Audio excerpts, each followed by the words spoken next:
She stole $63, fled Philadelphia 2 nights before her wedding, and crashed off a cliff in the Colorado wilderness. The driver died on impact. She should have died too. Instead, she woke up in a ranch house surrounded by three mountain men who had not seen a woman in 5 years. And when they told her the truth that the job she had traveled 1,000 miles for did not exist, that there were no children, that the advertisement was a lie, she had a choice. Go back to the man whose hands made her skin crawl, or stay on a mountain with three strangers and survive the winter. She stayed. And what happened next would cost all of them blood bullets and everything they thought they knew about love. Now let me take you back to where it all began. The mare screamed at 2 in the morning. Not a whinny, not a snort, a scream. The kind of sound that bypasses thought and drives straight into the oldest part of the brain, the part that remembers what it means when an animal cries out in the dark. Primal, gneezed, a sound that says something is being born or something is dying, and either way, blood is involved. Clara Whitfield bolted upright in bed, heart slamming against her ribs so hard she could feel it in her teeth. For 3 disoriented seconds, she did not know where she was. Not Philadelphia, not the cramped stagecoach, not the frozen mountainside where she had nearly died.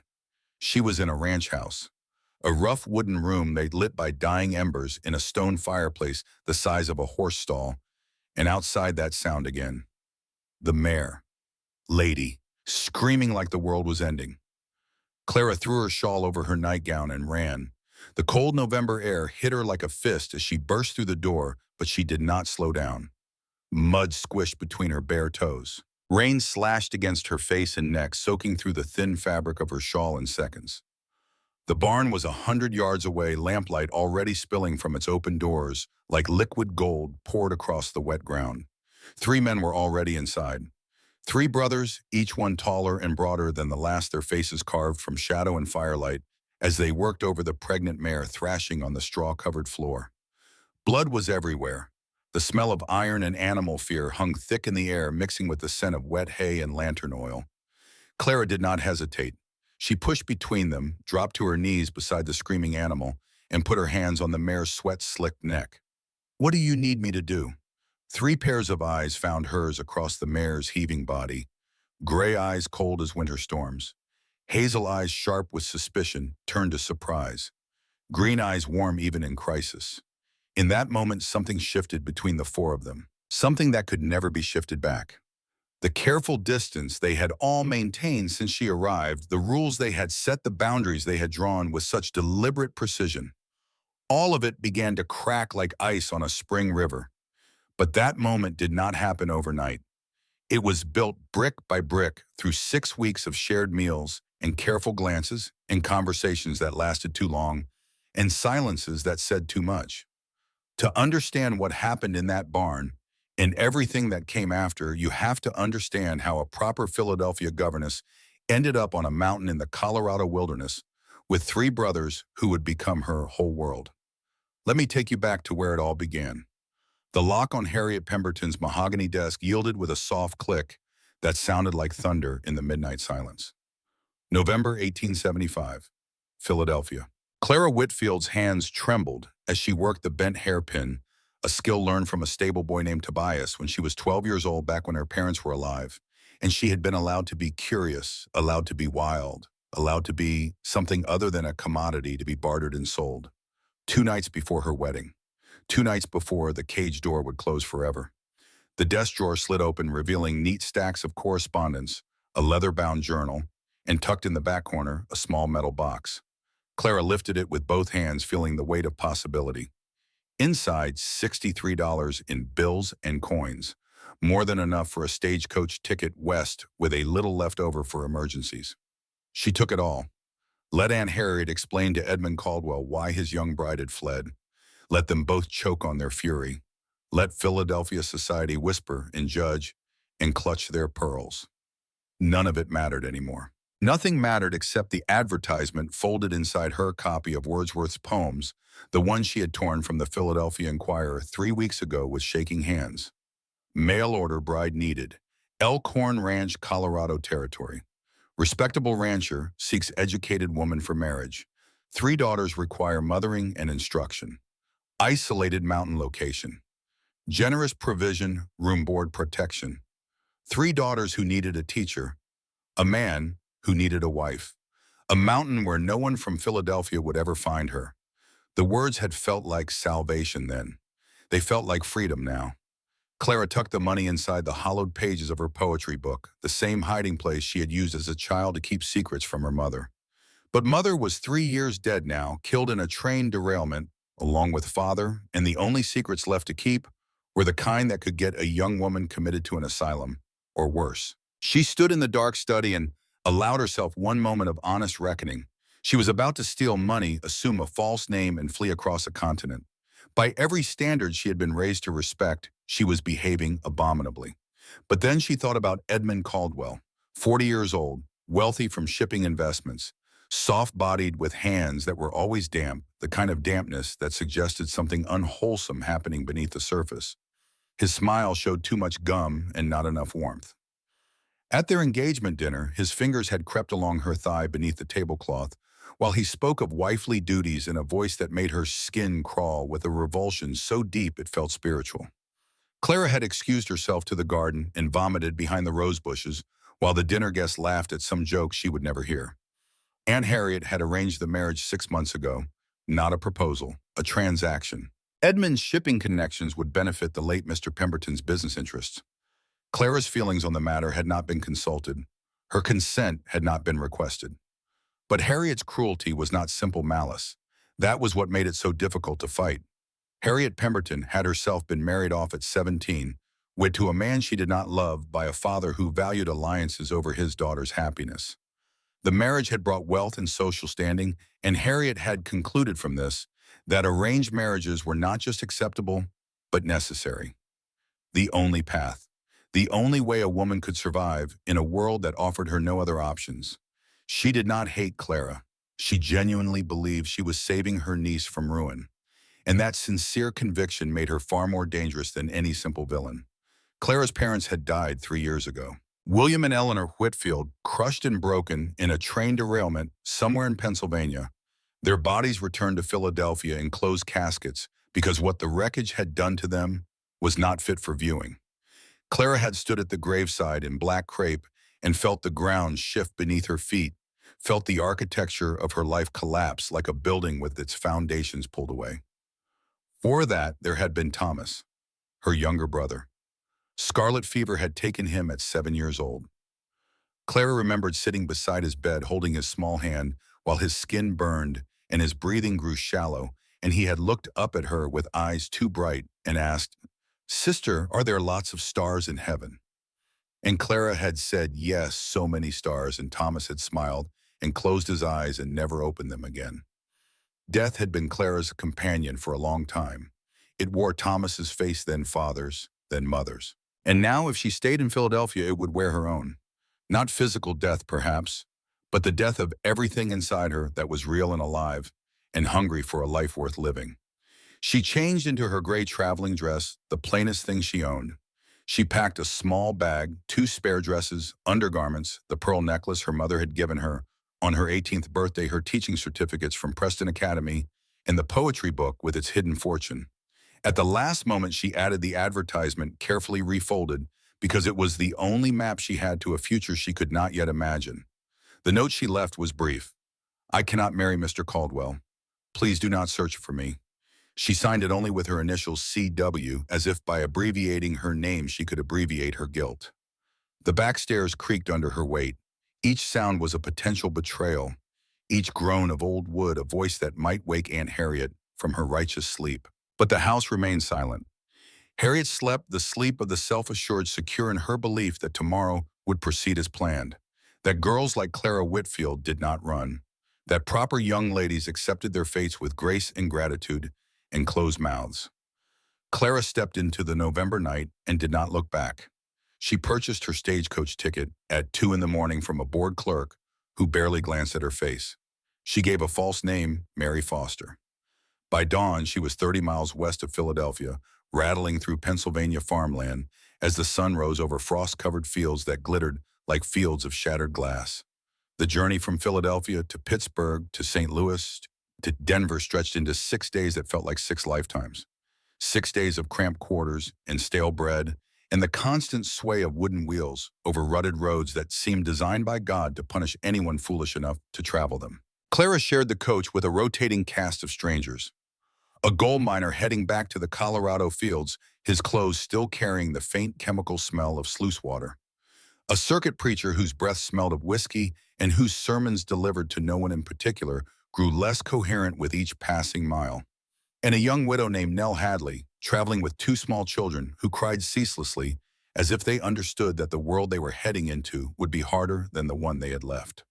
Clara helped Nell with the children without being asked, changed them, fed them, told them stories about princesses who lived in castles made of mountain stone and heroes who rode horses through forests that touched the sky.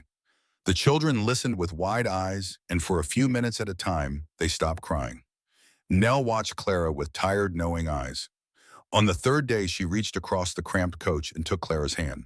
Running from something or running to something? Clara answered honestly. Both. Nell nodded slowly as if this confirmed something she had already suspected. That is the only reason women go west, because whatever is behind them is worse than whatever is ahead. They parted ways in Denver, Nell heading south to her sister's ranch, Clara continuing west into the mountains. They embraced on the platform, two women stripped of everything familiar, heading into the unknown with nothing but courage and desperation in the stubborn belief that somewhere, somehow, there had to be a life worth living.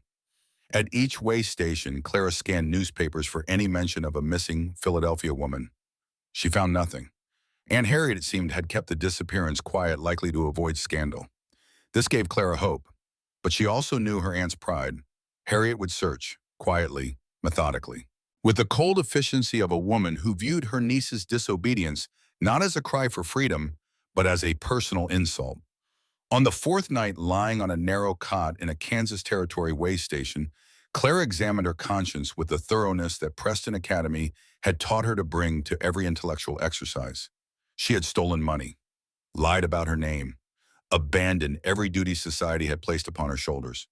Then she thought about Edmund Caldwell's fingers creeping along her thigh beneath the dinner table, about the marriage bed that awaited her, a bed she would have no right to refuse, no power to escape, no voice to protest. And she decided that her conscience could bear the weight of stolen money and a false name far more easily than it could bear the weight of a life unlived. At the last way station before Denver, Clara witnessed something that changed her understanding of the world she was entering. A rancher in worn clothes was arguing with the station master over the price of hay for his horses. The argument escalated. The rancher drew a knife. The station master drew a pistol. For 3 of the most tense seconds Clara had ever experienced, the two men stared at each other across the space between blade and barrel, each one calculating whether his pride was worth more than his life. Then the rancher put his knife away. "I will pay," he said, his voice flat and final. No one in the station commented. It was simply another day on the frontier. Clara sat in the corner with her heart hammering and realized something important. In the East, violence hid behind a mask of civility. Edmund Caldwell could destroy her life without ever raising his voice. In the West, violence showed its face openly, but at least it was honest. You could see it, you could prepare for it, you could face it. She decided she would rather face knives and guns than face false smiles and hands that crept where they were not welcome. The stagecoach driver was a man named Virgil Hatch, weathered and nearly silent, with a face like cracked leather and hands that held the reins with the steady competence of someone who had made this run 100 times and expected to make it 100 more. He spoke perhaps 20 words during the entire 6-day journey, but he drove with a quiet mastery that Clara found herself respecting in a way she had never respected the polished gentleman of Philadelphia who talked endlessly and accomplished nothing. From Denver, the road grew rougher. They climbed into the foothills, then higher still, following narrow trails that switchbacked up steep grades. The air grew thin and cold, each breath requiring slightly more effort than the one before, as if the mountain were testing whether she truly wanted to reach the top. Virgil explained in 4 sentences that represented the most he had spoken at once, that the road from Denver to the high country would be sealed by snow from mid-November to April. If you do not get up before the first heavy fall, he said, you do not get up until spring. This meant Clara had only days before the road closed behind her. If she reached Elkhorn Ranch, she would be trapped there until the passes cleared. 5 months of complete isolation. The thought should have frightened her. Instead, it felt like a promise. 5 months where no one could find her. 5 months of freedom. Snow appeared first on the distant peaks, then lower on the slopes, then dusting the road itself. Pine forest closed in on both sides, dark and primeval, filled with shadows that seemed to move just beyond the edge of vision. The landscape was enormous and indifferent and beautiful in a way that made Clara's chest ache with something she could not name. Not sadness, not joy. Something older than either. Something like recognition. She was farther from Philadelphia than she had ever been in her life. Farther from Aunt Harriet's cold disapproval. Farther from Edmund Caldwell's damp hands. Farther from every rule and expectation and cage that had ever held her. For the first time truly alone. And it was both terrifying and magnificent. On the afternoon of the 6th day, November the 10th, 1875, Virgil Hatch called back through the coach window. 10 miles to Elkhorn. We will make it before sunset if the weather holds. Clara looked out at the landscape and felt her stomach tighten. They were on a narrow mountain road carved into the side of a cliff. To the left, sheer rock face rose straight up, dark and glistening with moisture. To the right, the land fell away into nothing, dropping 200 feet to a boulder, strewn ravine that looked like the bottom of the world. A wooden railing, old and weathered and visibly rotten in places, was the only barrier between the road and the void. Light snow had begun to fall. The temperature had dropped steadily all afternoon, and Clara's breath clouded in the air with each exhale. She pulled her shawl tighter, watching the white flakes drift down through the gray sky like ash from some invisible fire. 10 more miles. Then her new life would begin. Then she would be Clara Whitfield, teacher and bride, starting fresh, where no one knew her shame. The horses began to act strangely. It started with the lead mare, a gray with a white blaze on her forehead. She tossed her head, snorting, pulling hard against the traces. Then the others joined, stamping and whinnying, their eyes rolling white with a fear that had no visible cause. Virgil's voice rose sharp with command. Whoa there! Easy now! Steady! But the horses were beyond steadying. Something had spooked them. Something Clara could not see or smell, possibly a mountain lion crouched in the rocks above. But that terrified the animals with an ancient instinctive fear that no human voice could override. The led mare reared in the harness, and suddenly all 4 horses were lunging forward, the stagecoach lurching behind them like a toy dragged by a child having a tantrum. Virgil hauled on the reins with both hands, boots braced against the footboard, every muscle in his weathered body straining against 4,000 pounds of panicked horseflesh. The coach swayed violently, left, then right, then left again, each swing wider than the last. Clara was thrown against the sidewall, her head cracking against the window frame with a sound she heard from inside her own skull. Stars exploded across her vision, white, then red, then white again. She heard Virgil shouting, heard the scream of wood under stress boards bending past their breaking point, heard her own voice crying out, though she did not remember opening her mouth. The horses veered right. Time became strange, stretching and compressing like something elastic being pulled in opposite directions. Clara saw the wooden railing rushing toward them, saw the rotten post that could not possibly hold, saw Virgil's face twist with desperate effort as he tried to turn the team with the last reserves of his considerable strength. But momentum had them now. Physics had them. Gravity had them. The stagecoach hit the railing and it exploded into splinters. For one impossible moment, they hung suspended, all 4 wheels off the ground, floating in space with the valley spread below like a painting. Clara could see individual trees, rocks, a frozen stream catching the last light of the day. Beautiful. It was so beautiful, and the beauty of it was the cruelest thing, because beauty should not be the last thing you see before you die. Then they were falling. The world became chaos. Sky and ground traded places in a sickening spiral that made direction meaningless. Clara saw Virgil's body fly past the window, already limp, already gone taken by the air, like a doll discarded by a careless hand. She saw her bag burst open, her belongings scattering across the sky. She saw the poetry book tumbling end over end, pages fluttering, money floating free like leaves in autumn. Everything she had brought with her, everything she owned, scattered across a mountainside in Colorado territory, falling toward rocks that did not care about her plans or her fears, or her desperate bid for freedom. The impact when it came was total. Sound and sensation merged into one overwhelming assault that filled every corner of her consciousness. Wood splintering, metal shrieking, her head slamming into something hard and unyielding, her ribs crushing against the seat with a crack she felt more than heard. Pain exploding through her entire body, bright and terrible and absolute, like being struck by lightning and surviving just long enough to understand what had happened. Then silence. Then darkness rushing up like cold water rising in a well. Then nothing at all. Consciousness returned in fragments, like a shattered mirror, reassembling itself one shard at a time. Cold was first. Bone-deep cold that made thinking difficult, that slowed her thoughts to a crawl, and turned her blood to something thick and sluggish. Then pain radiating from her head in waves that synced with her heartbeat, each pulse a fresh explosion behind her eyes. Then awareness of lying in the snow wet, seeping through her dress, freezing against her skin. Clara opened her eyes to gray sky and falling snow.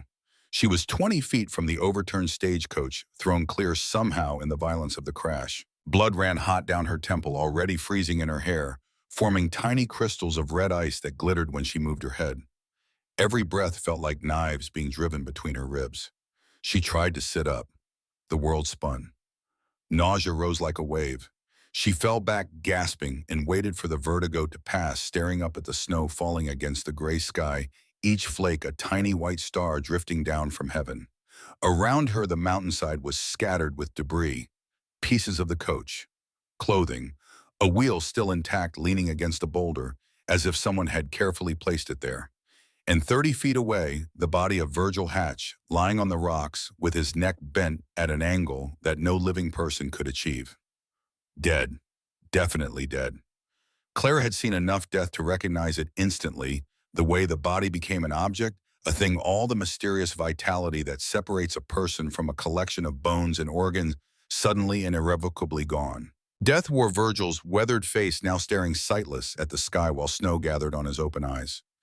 Clara forced herself to assess the situation with the rational mind that had earned her top marks at Preston Academy. She was alone and injured on a mountain road in Colorado territory. Winter was closing in, the temperature was dropping as sunset approached. Her gray traveling dress was torn at the shoulder and soaked with blood and melting snow. No one knew she was here. Aunt Harriet thought her hiding somewhere in Philadelphia. The ranch, expecting a mail-order bride, would not miss her for weeks if ever. This is how I die, she thought with a clarity that felt almost peaceful. Alone on a mountain. Alone like I have always been alone. But something in her refused to accept it. Some core of stubbornness that had survived the death of Thomas at 7, the death of her parents at 21, 3 years of Aunt Harriet's cold tyranny, and the looming horror of Edmund Caldwell's marriage bed. That stubborn core had carried her through every loss, every humiliation, every moment when surrender would have been easier than survival. And it would not let her lie down in the snow and quit. Clara got to her feet. The world tilted dangerously. She swayed, catching herself against a boulder, fingers scraping against cold stone, waiting for her vision to clear. Her head throbbed with each heartbeat. Her ribs screamed with every breath. But she was standing. Standing when every reasonable calculation said she should not be. That was something. That was enough.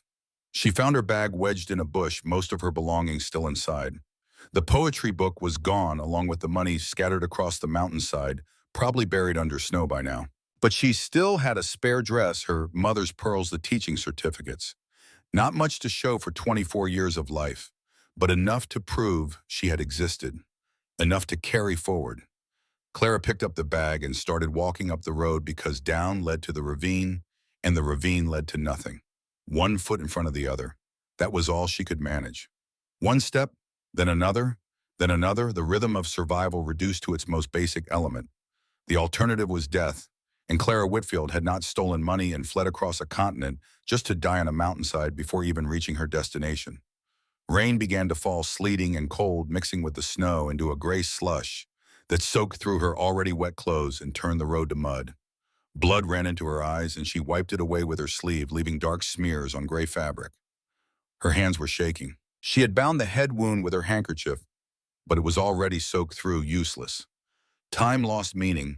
Maybe she walked for an hour, maybe 2, maybe 10 minutes. The road stretched endlessly ahead, narrow and treacherous, climbing higher into mountains that seemed to have no summit. Her vision swam. She stumbled, fell to her knees in the mud. Fresh blood flowed hot against her frozen skin. She tried to stand, but her legs would not cooperate. She knelt in the road, shaking, and for the first time since the crash, felt tears burn her eyes. Not from pain, though the pain was considerable. Not from fear, though she was terrified. But from the crushing weight of all of it. The years of trying to be good enough, proper enough, acceptable enough. The endless effort of fitting herself into shapes that were never meant to hold her. And now dying alone on a mountain because she had dared to want something different. Then she heard it. Hoofbeats. Clara's head snapped up, hope surging through her exhausted body like lightning through a wire. The horse and rider emerged from the rain like something conjured from a fever dream. Shapes made solid through force of will. The man was enormous. Even sitting on his massive black stallion, Clara could tell he was easily 6.5 feet tall, built with the kind of raw physical power that belongs to men who have spent their lives wrestling the wilderness into submission. Dark, dark hair plastered to his head by rain, a thick beard covering the lower half of his face. Eyes the color of winter storms, gray and cold, and intense, the kind of eyes that looked at you and saw everything you were trying to hide. A scar ran from his temple, down to his jaw, stark against sun-darkened skin, an old wound that had healed rough and white and permanent. He wore work clothes heavy and practical, a long coat nearly black with water, and he sat his horse with the kind of easy confidence that spoke of years, decades in the saddle. Not a man from Clara's world of parlors and tea parties and polite conversation. Something else entirely. Something raw and real and powerful in a way that polite society would never understand and would always fear. He dismounted in one fluid motion, moving toward her with surprising grace for someone his size, each step deliberate and certain. Clara tried to speak, tried to explain about the stagecoach and Virgil Hatch, and how she had been walking for what felt like forever. But her voice came out barely above a whisper, words dissolving into gasping breaths that produced more fog than sound. His gray eyes swept over her, lingered on the blood streaming down her face, the torn dress, her shaking hands. He did not speak, did not ask questions or demand explanations. He simply bent and scooped her up in his arms as if she weighed nothing at all. Clara should have protested, should have demanded he put her down and treat her with proper respect. But she was so cold, so tired, and his body was impossibly warm. Solid as a wall of stone. Heat radiated through the wet fabric of his clothes, seeping into her frozen skin, thawing the ice that seemed to have formed in her very blood. She let her head fall against his chest, feeling the steady beat of his heart through his shirt. Strong and sure and alive. He settled her on his horse, mounting behind her in one smooth movement. One arm wrapped around her waist like an iron band, holding her secure against his chest. The other hand took the reins, and they were moving the horse, picking its way up the mountain road with careful, certain steps. Safe, Clara thought, as consciousness began to slip away again. For now, for this moment, safe. She did not know his name yet, did not know that he was called Silas Kincaid, or that he had lost a wife named Rose and an infant daughter named Lily to winter fever, in this same merciless wilderness 5 years ago. Did not know that carrying a woman in his arms again, feeling the fragile weight of a life depending on him, was reopening wounds he had spent half a decade sealing shut, with work and silence, and the relentless discipline of a man who had survived 4 years of civil war, only to be broken by something as small and quiet as a fever. She did not know that when he looked down at her bloodied face and saw her blue eyes fighting to stay open and fighting with a stubbornness that reminded him painfully of Rose. Something cracked inside his chest, something he had sworn would stay sealed forever. She knew none of this. She only knew warmth and heartbeat and the slow rocking of a horse climbing higher into the mountains, carrying her toward a life she could not yet imagine. Clara woke in a warm bed, real blankets, real pillows, a massive stone fireplace, roaring with flame, throwing dancing shadows across rough wooden walls, and a ceiling made of hand-hewn beams that still carried the faint, sweet smell of the trees they had once been. The heat felt glorious after hours in the cold rain. She lay still for a moment, letting the warmth soak into her bones, feeling the steady pulse of pain from her head and ribs, and knowing with a survivor's instinct that the pain meant she was alive.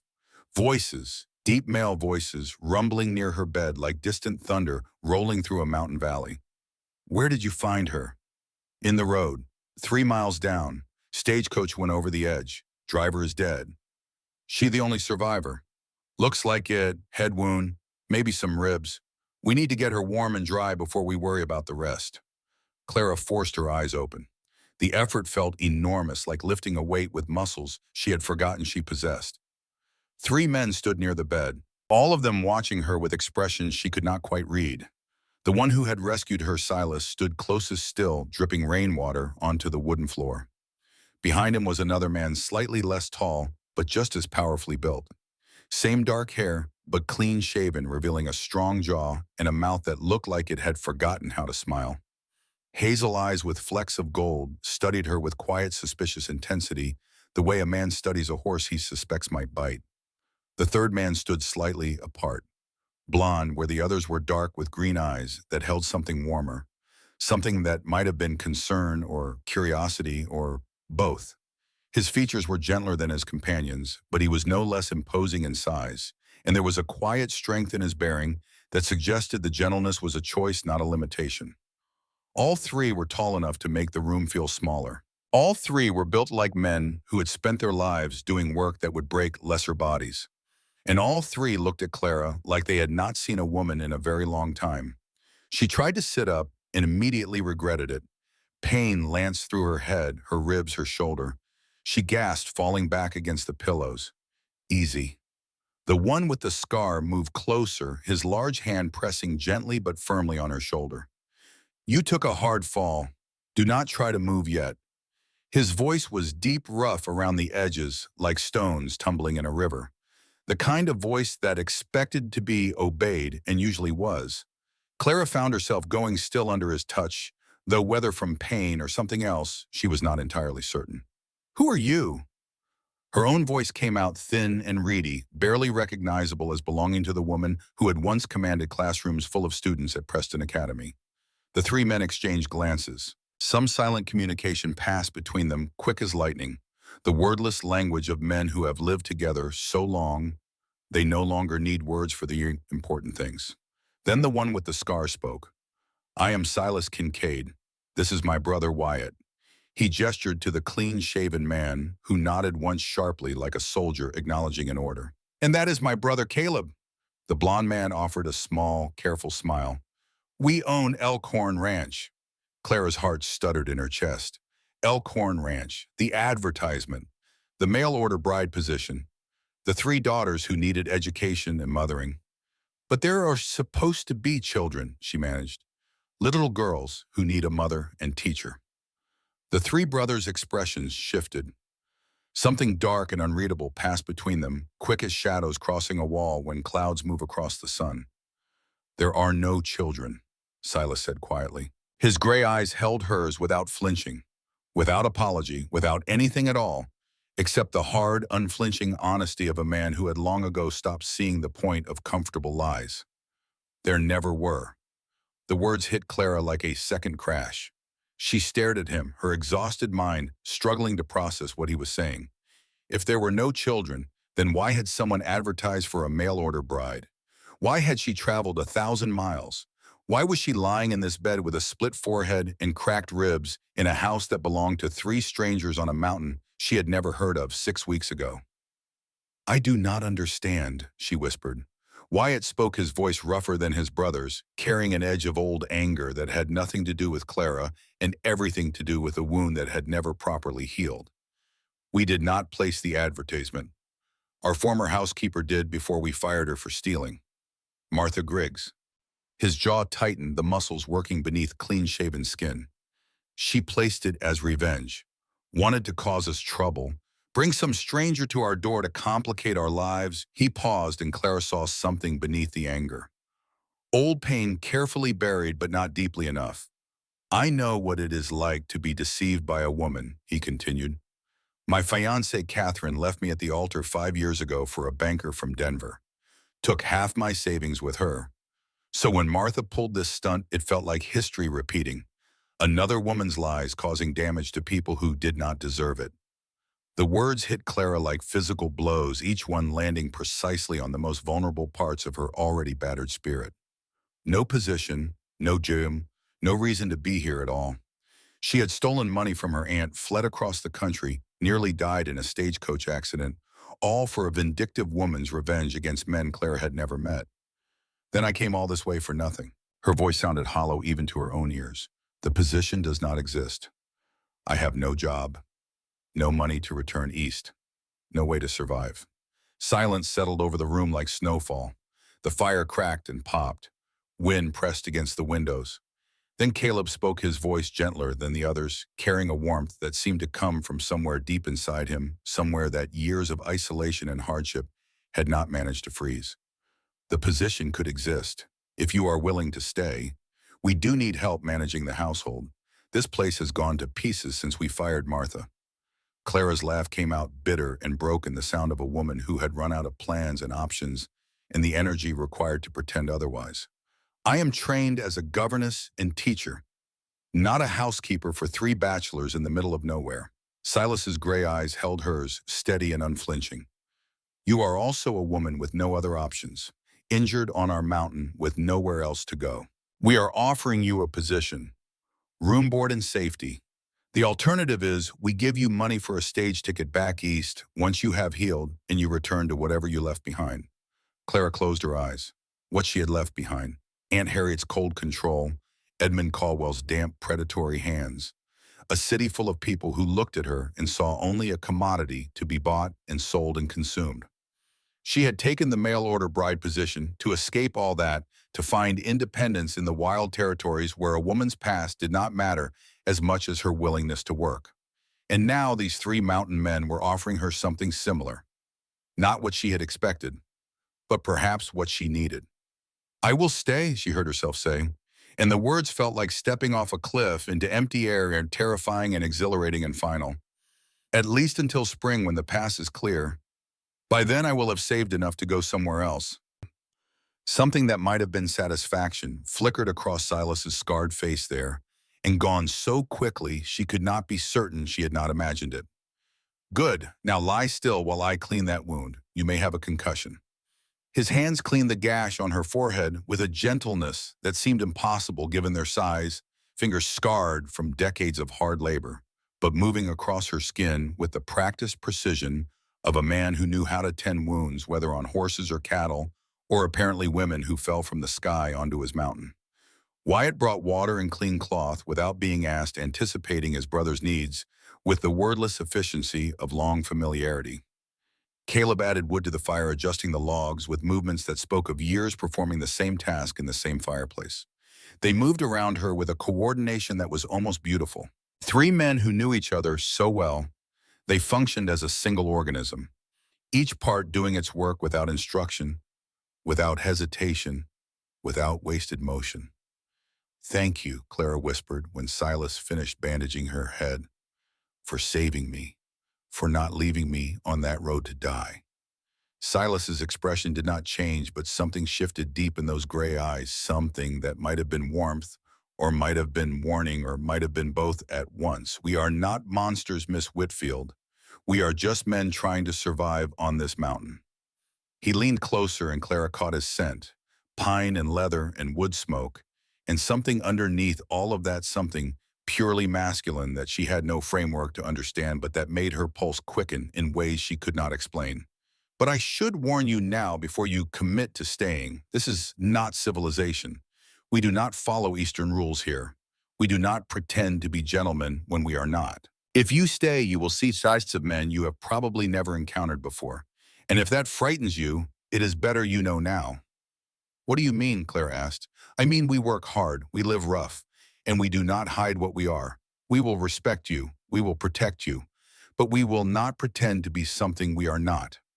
Clara met his eyes and saw something powerful there, something that should have frightened her, but instead sent a strange awareness through her chest, a warmth that had nothing to do with the fire and everything to do with the man standing over her.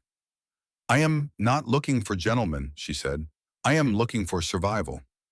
Silas's smile was brief and sharp like a blade catching light. Then you will fit right in. By the end of her first week at Elkhorn Ranch, Clara had established a routine that kept the household running and, more importantly, kept her sane. She rose before dawn, started fires, prepared breakfast for 3 men who ate in quantities that would have scandalized every etiquette instructor at Preston Academy. Stacks of flapjacks, pots of coffee, strong enough to strip paint, slabs of cured meat and eggs from chickens that lived in a coop behind the barn and seemed personally offended by winter. She cleaned, organized, took inventory of supplies that would need replenishing before winter locked them in completely.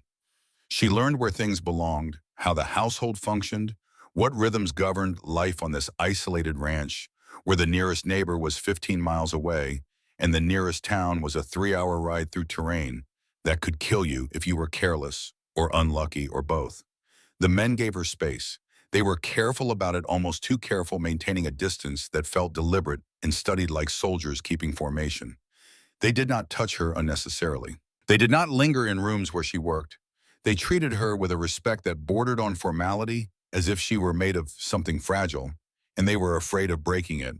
And somehow, paradoxically and possibly, that careful distance made Clara more aware of them, not less.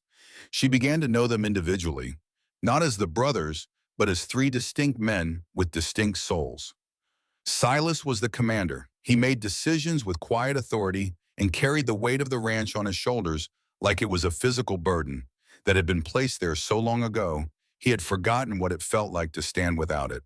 He spoke rarely, but when he did, the others listened with the automatic deference of men who had learned through years of experience that Silas was usually right, and on the rare occasions when he was wrong in ways that still kept them alive. He ran the ranch with meticulous precision. Every fence post checked, every animal accounted for, every task planned 3 steps ahead. Clara recognized the behavior because she had seen it in herself.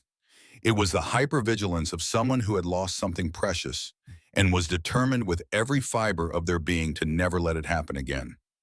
One morning, she overheard him talking to his horse, the black stallion, that had carried her up the mountain that first night. His voice was completely different with the animal. Soft, almost gentle. The roughness smoothed away the command, replaced by something tender. Easy now, boy. That is it. Good. She watched him brush the horse's mane with long, careful strokes, and she saw the man beneath the commander. The man who knew how to be gentle but had forgotten how to show it to other human beings. Caleb told her about Rose and Lily, in fragments over morning coffee before the others were awake, about the wife Silas had loved with everything he had, about the infant daughter who had barely lived 6 months, about the winter fever that had taken them both in 2 days while Silas was away hunting in the high country, about how he had come home to find them already cold in the bed, already gone, ready beyond any help he could give. He held them for 2 days, Caleb said quietly, his green eyes distant with the memory. Sat in that rocking chair with both of them in his arms and would not let go, would not eat, would not sleep, would not speak. Wyatt and I had to practically carry him away from them when it was time for the burial. This knowledge changed how Clara saw Silas. He was not just a commanding man, he was a grieving one. Not just strong, but desperately strong, because the alternative was falling apart, and there were people depending on him who could not afford to watch him shatter. Wyatt was the hardest to know. He watched Clara with open suspicion, as if waiting for her to reveal some hidden agenda, some secret plan that would confirm his belief that women could not be trusted. His comments carried barbs. Do not get too comfortable, Miss Whitfield. Spring comes eventually. Each word a small knife precisely aimed. But Clara noticed things that contradicted the hostility. The way his hands were always moving, always creating. Whittling, carving, sketching with a stub of charcoal on scraps of paper that he immediately hid, stuffing them into his pockets or beneath his mattress, as if the act of creation was something shameful that had to be concealed. One morning she found a sketch he had left behind on the kitchen table, a drawing of the mountain at sunrise executed with stunning skill. The detail was extraordinary. The sensitivity of line, the way he had captured light falling on snow, the subtle gradations of shadow. It was the work of a genuine artist, not a rough rancher who happened to own a piece of charcoal. She found another sketch a few days later. This one of the kitchen itself, her apron hanging on its hook, a coffee cup on the table, steam rising. Small, domestic, ordinary details captured with the attention of someone who saw beauty in the everyday and would rather die than admit it out loud. Clara left the sketches where she found them and did not mention them. But she began to understand that Wyatt's hostility was not really about her. It was about Catherine Aldridge, the woman who had abandoned him at the altar and taken his savings and his trust and his willingness to be vulnerable. Wyatt's anger was armor. His suspicion was a wall. And behind both of them was a man who drew pictures of coffee cups and mountain sunrises with the tenderness of a poet and the skill of a master. Caleb was the easiest to know and the hardest to resist. He talked to her. Really talked in a way that no one had talked to her since her parents died. In the early mornings before Silas and Wyatt woke, they sat at the kitchen table and discussed books and philosophy and the strange, beautiful isolation of mountain life. "I wanted to go to university," he told her one morning, his green eyes carrying the distant look of a man contemplating roads not taken. "But after our parents died and Silas lost Rose, someone had to help hold this place together. Someone had to be the bridge between Silas's grief and Wyatt's anger. I chose to be that bridge." "Do you regret it?" Clara asked. Caleb smiled, that warm, steady smile that made Clara's stomach do things a proper governess's stomach was absolutely not supposed to do. "I regret what I missed. I do not regret what I built. But having you here, having someone to talk to who understands that books matter, that ideas matter, I did not know how much I needed that until now." The warmth of his words settled into Clara's chest like sunlight through a window on a winter morning. It was dangerous, this feeling. She knew it. She also knew she did not want it to stop. By the end of the first week, Clara had organized the kitchen, inventoried the food stores, planned meals for the coming month, mended 3 shirts, cleaned every room in the house, and established herself as someone who was not merely occupying space, but actively improving the quality of daily life at Elkhorn Ranch. She had also, without meaning to, and without quite understanding how, begun to fall in love with a mountain, with its silence and its storms and its indifferent beauty, with the way the sunrise turned the peaks to gold, and the way the stars at night were so thick and bright they looked like someone had spilled a bucket of diamonds across black velvet. And she had begun, against every rule of propriety and common sense and self-preservation, to notice things about 3 men that she had absolutely no business noticing. The way Silas moved with controlled power, every gesture calibrated, every step deliberate, like a man who knew exactly how strong he was and spent every waking moment making sure he did not accidentally break something. The way Wyatt's rare, reluctant smiles transformed his severe face into something almost beautiful. The way Caleb's voice, when he read poetry aloud by the fire in the evening, could make words she had read 100 times sound like she was hearing them for the first time. She noticed these things. She cataloged them with the thoroughness of a trained observer. And she told herself firmly and repeatedly that noticing was not the same as wanting, and that she was far too practical and far too sensible to develop feelings for 3 men she had known for 7 days. But the mountain had a way of making practical, sensible people reconsider their definitions of what was possible. And Clara Whitfield, so sleeping in a narrow bed in a rough wooden room, while wind howled outside and 3 brothers moved through the house like forces of nature, was beginning to suspect that her definitions were about to change in ways she could not predict and might not be able to control. She did not know it yet, but the moment of change was already approaching.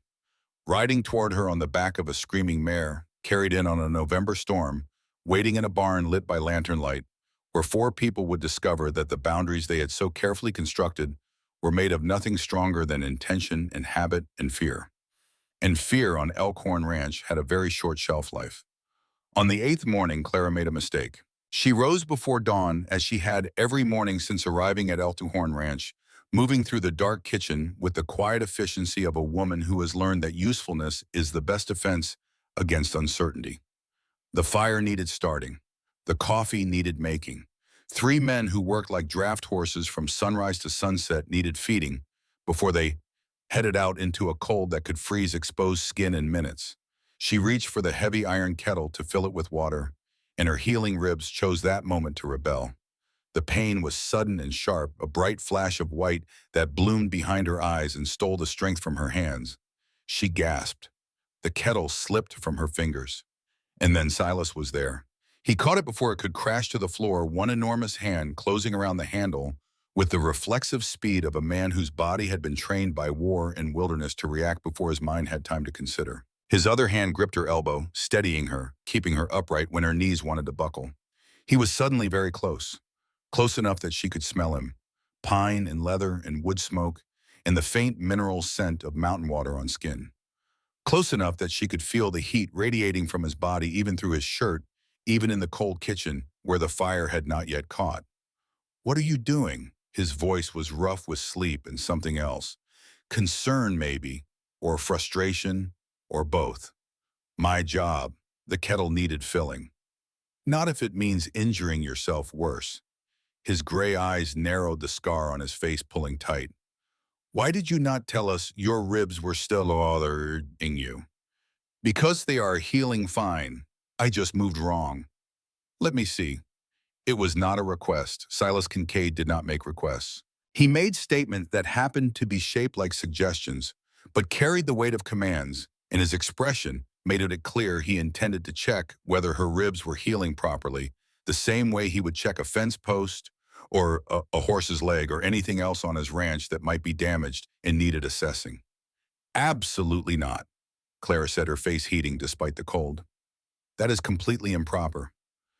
The nearest doctor is a 3-hour ride. If something is seriously wrong and we wait, it could be much worse by the time we get there and back." They stood frozen for a long moment, eyes locked in a battle of wills that neither could win and neither was willing to lose. Clara recognized the stubbornness in his expression because it was a perfect mirror of her own.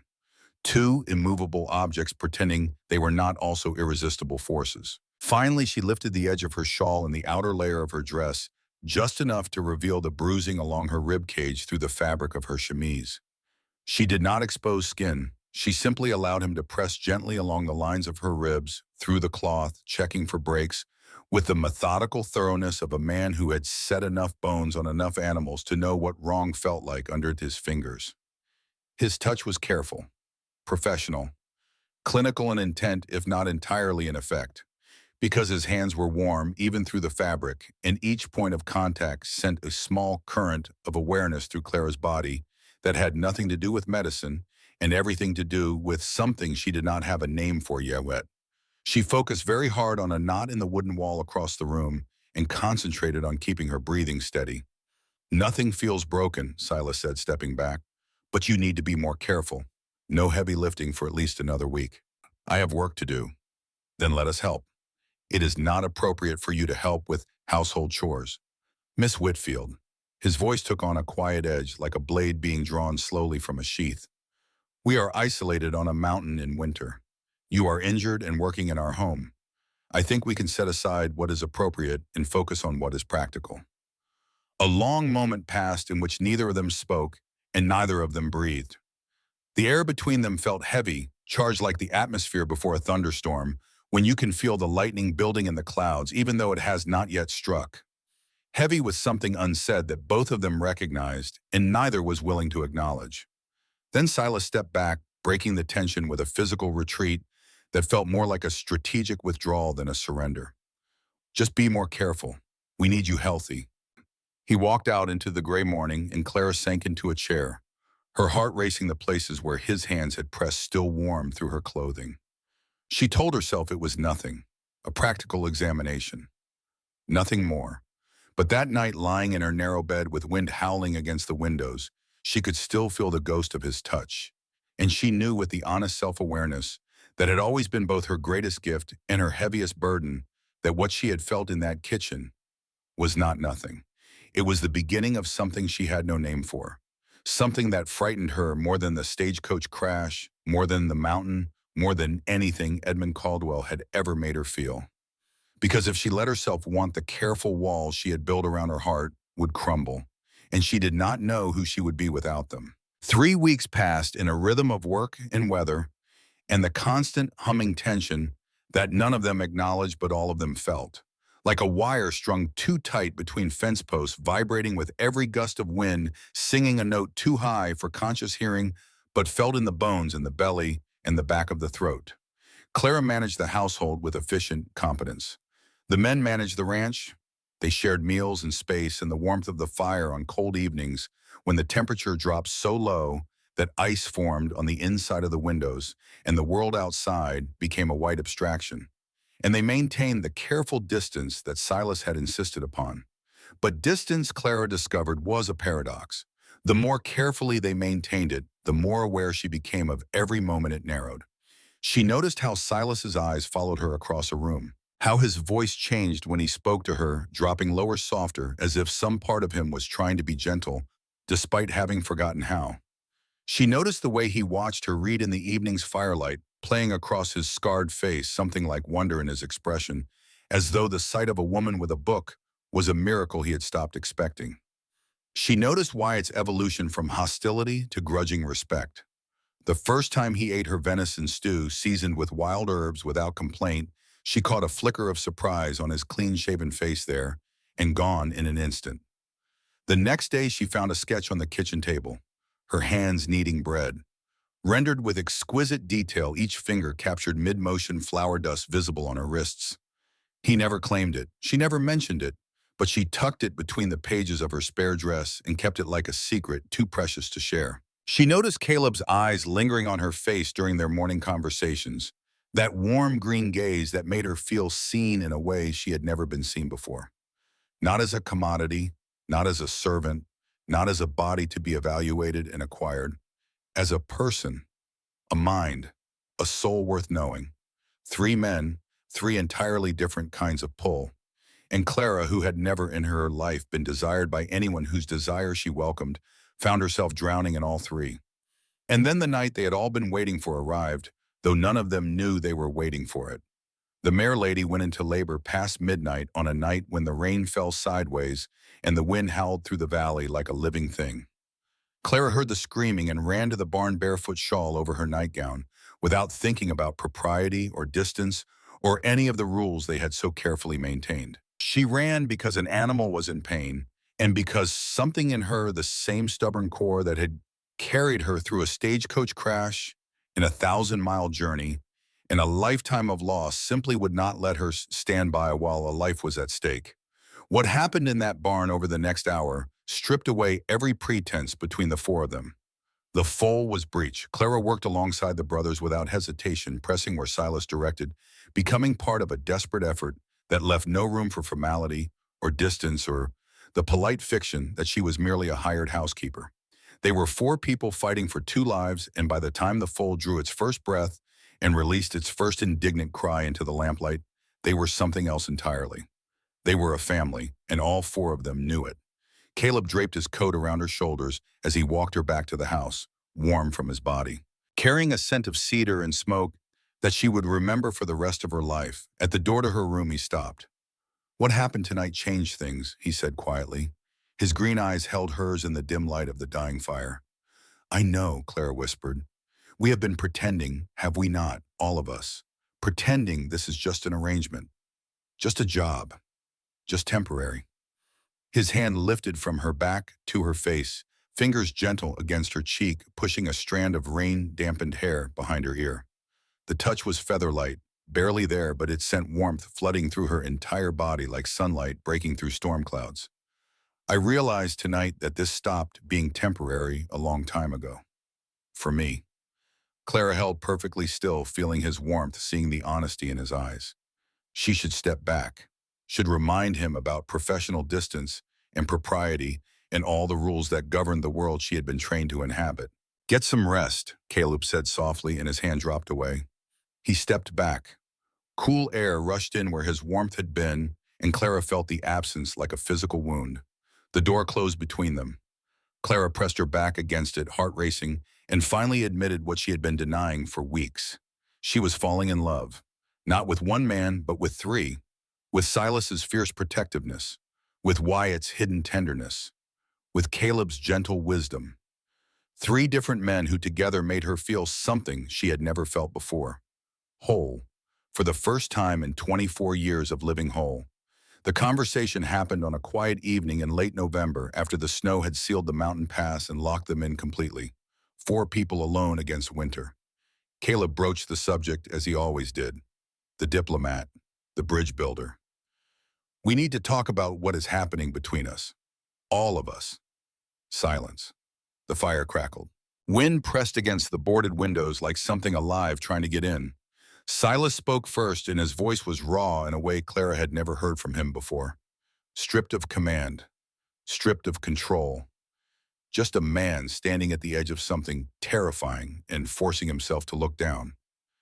I have not felt anything for anyone since Rose. 5 years of nothing, of being frozen inside like the mountain in January, everything locked down and sealed shut, and preserved in ice because the alternative was decay. You changed that. I do not know when and I do not know how, but you did. Wyatt surprised at everyone. He pulled a folded piece of paper from his pocket and held it out to Clara without speaking. It was a portrait, her face rendered with heartbreaking skill and tenderness. Every line spoke of attention. Every shadow spoke of hours spent watching and memorizing and translating what he saw into art, with the devotion of a man who did not know how to say "I care about you," but could draw it with a piece of charcoal and make it more eloquent than any words. I told myself it was just practice. Wyatt said, his hazel eyes meeting hers for the first time, without hostility, without suspicion, without any of the walls he had spent 5 years building. I was lying to myself. He paused, and when he spoke again, his voice was quieter. You taught me to read, Clara. You sat beside me at that kitchen table night after night and never once made me feel like less of a man for not knowing what a 10-year-old knows. No one has ever done that for me. No one has ever been patient enough to try. Clara held the portrait with trembling hands. No one had ever looked at her the way this drawing suggested Wyatt had been looking at her, with attention that saw not just her face, but her soul. I care about all three of you, she said, and the words felt like jumping off a cliff into empty air. In different ways, for different reasons, but caring about three men at once, society would call me fallen.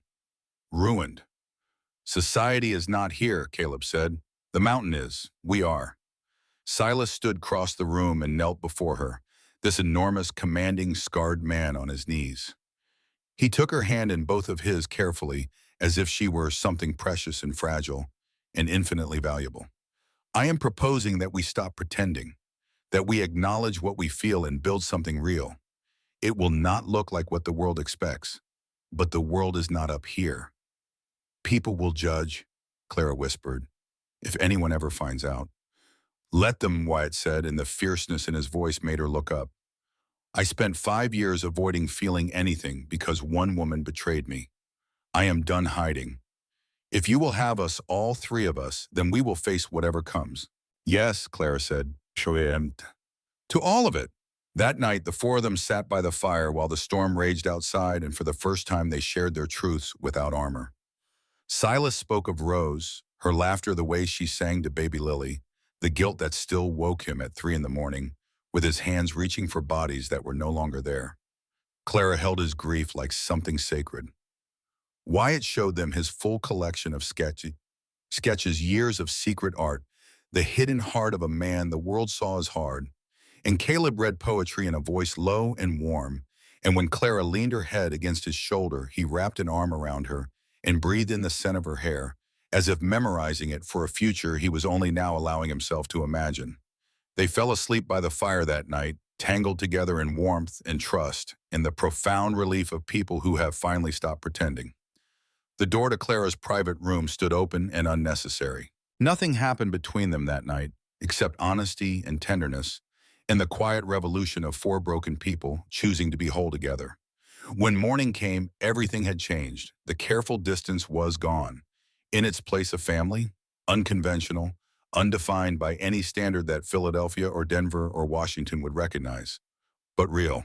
And that was enough. The next 3 weeks were the happiest Clara had ever known, and she suspected they were the happiest the three brothers had known in a very long time. December settled over the mountain like a white blanket, sealing them in with cold and silence, and an intimacy that grew deeper every day. Clara discovered she loved cooking for people who appreciated her effort. She experimented with wild herbs and preserved fruits. Her bread made Wyatt close his eyes in wordless satisfaction. Her venison pie prompted Silas to say with complete seriousness, You are never leaving this mountain. The brothers showed her their world. Caleb took her walking through the winter forest, teaching her to identify edible plants and read animal tracks in the snow. The mountain teaches everything, he said, breath misting in the cold air. If you are willing to listen, most people are not. They come here wanting to conquer the land, to bend it to their will. But the mountain does not bend. You either learn its language or it breaks you. Wyatt taught her to care for the horses, starting with him how to approach an unfamiliar animal. Always from the front, so it can see you. Voice low and steady, hand extended for it to smell before you touch. Horses do not trust words, he explained, and it was more words than he had spoken at once since Clara arrived. They trust energy. If you are afraid, they know. If you are pretending to be confident, they know that too. The only way to earn a horse's trust is to actually be calm, actually be sure. He paused. People are the same. We are just better at pretending. Silas taught her to split wood, correcting her grip on the axe with his hands placed over hers, standing close enough that she could feel his warmth against her back. Not harder, he said. Smarter. Let the axe do the work. You just guide it. Clara thought the same principle applied to far more than splitting wood. She taught them in return. Caleb was hungry for knowledge. They spent evenings discussing philosophy and literature with the passionate intensity of scholars who had been starved for intellectual companionship. Wyatt surprisingly asked her to teach him to read better. His education had been cut short by circumstance, and he struggled with longer texts. Clara taught him patiently, sitting beside him at the kitchen table, guiding him through sentences with the same gentle skill she would use with any student. The vulnerability it took for Wyatt to admit this weakness, and the trust it demonstrated, moved Clara more than any declaration of affection could have. Gifts were exchanged. Silas carved her a wooden bookmark shaped like a mountain pine. Caleb left a poem on her pillow signed only with a C. Wyatt painted her portrait properly, a small watercolor that captured her with luminous, loving detail, and when he gave it to her, his hands were shaking. It was domestic. It was quiet. It was the most profound happiness Clara had ever experienced. Not the happiness of escape, but the happiness of arrival, of finally being somewhere she was meant to be. But happiness on a mountain is a fragile thing, and storms do not always come from the sky. 6 weeks after Clara's arrival, on a morning so cold the windows were laced with frost in patterns that looked like frozen ferns, a supply wagon driver appeared at the ranch. Message for Miss Clara Whitfield. From town.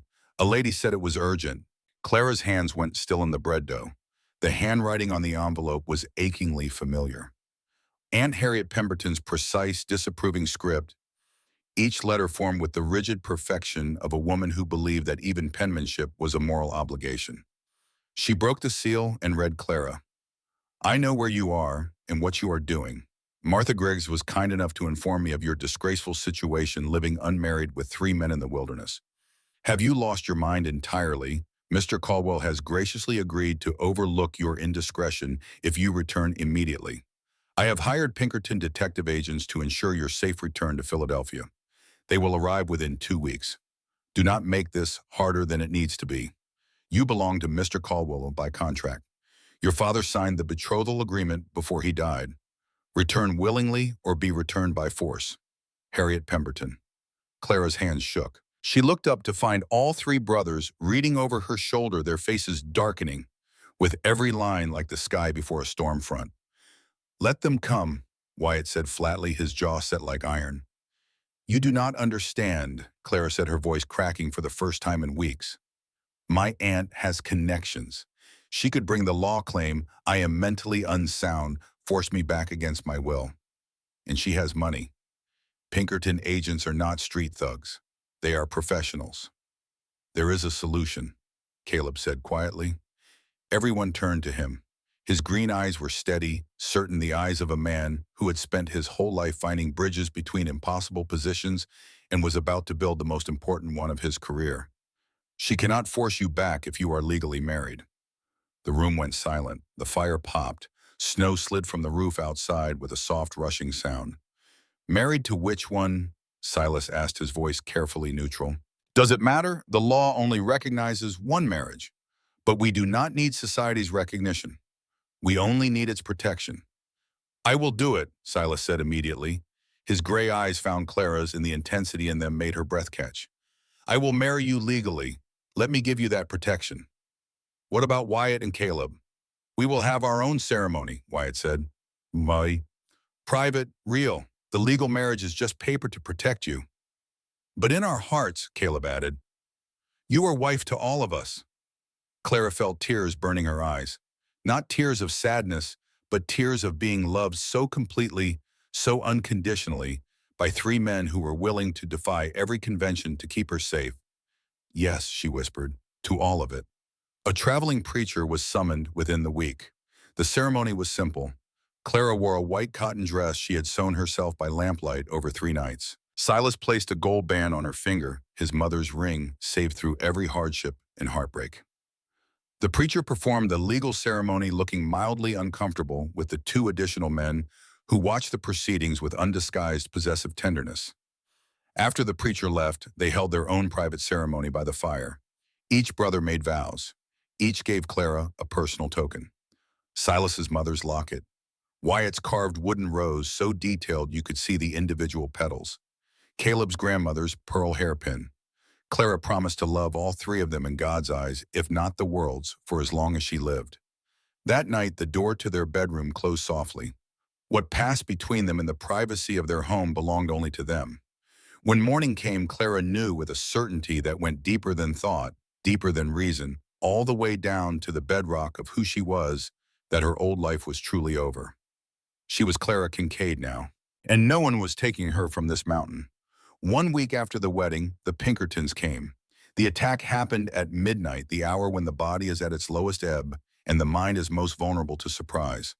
Clara was in bed warm and safe and content in a way that still felt new enough to be fragile when the world exploded. Windows shattered. Gunfire lit up the darkness with orange flashes that strobed across the walls like hellish lightning. The crack of rifles split the mountain silence with sounds that Clara had never heard before, but recognized instantly the way all humans recognize the sound of violence, even if they have never personally experienced it. Silas and Wyatt were on their feet before the glass finished falling, grabbing rifles from the rack above the fireplace, moving to defensive positions with the coordinated precision of men who had done this before. Silas's movements carried the muscle memory of 4 years of Civil War 1861 to 1865 battlefields that had taught him lessons no classroom ever could about fields of fire cover positions and the fundamental arithmetic of combat: shoot first, shoot straight, and do not stop shooting until the threat is neutralized. Caleb covered Clara with his body, pressing her to the floor as bullets splintered the wooden walls above their heads, sending showers of sawdust and wood chips raining down like confetti at a celebration thrown by the devil.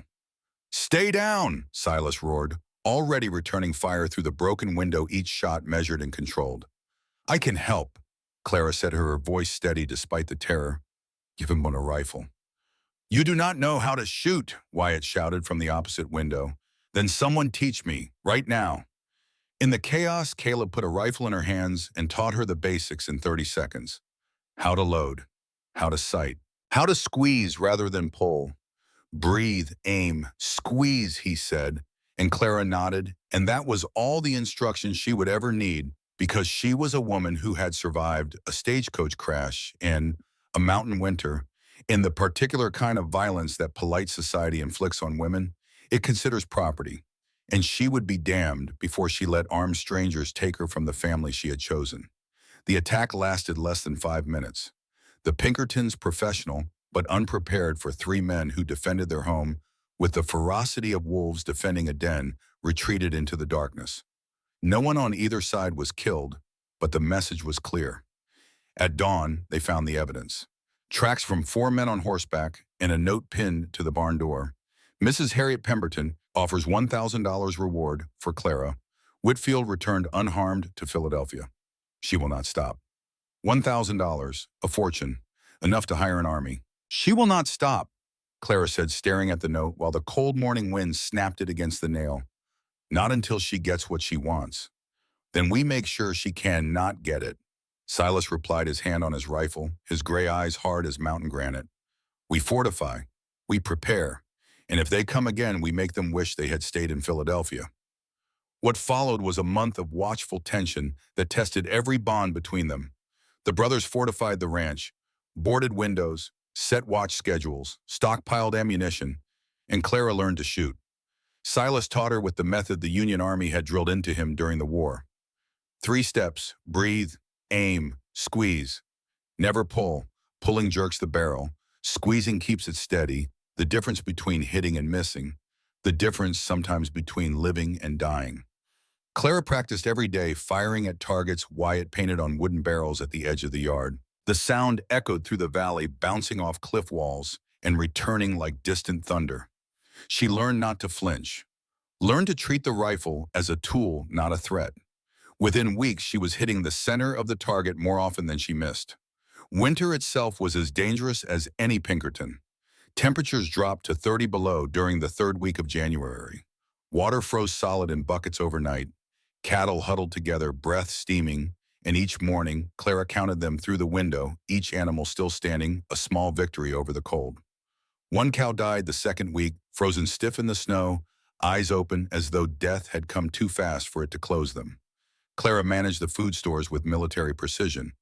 Each sack of flour, each barrel of salt meat, each jar of preserved fruit was precious. She built a chart showing rations per day and weeks until the pass cleared and presented it to the 3 brothers like a battlefield report. Silas looked at the chart, then looked at her and nodded with a respect he rarely showed anyone.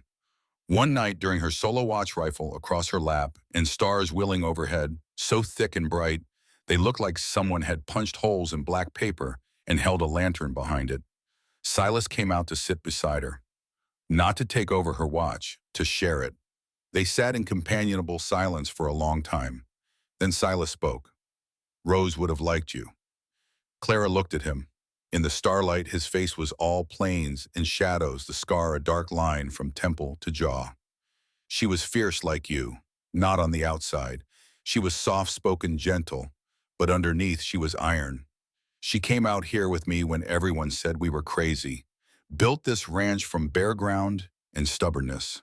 He paused, and when he continued, his voice cracked in a way that told Clara these words had been sealed inside him for 5 years and were only now finding their way out. "She died while I was hunting. Just a winter fever.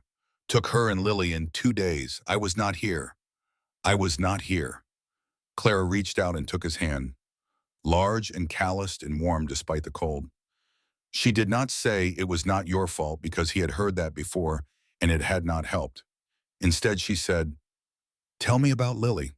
And he did, in halting sentences in a voice that broke and rebuilt itself with every other word he told Clara about his daughter, barely 6 months old, dark hair like his, gray eyes that matched, the way she would grip his finger with her whole tiny fist and hold on like she would never let go, the way Rose would sing to her at night the same lullaby his own mother had sung to him when he was small.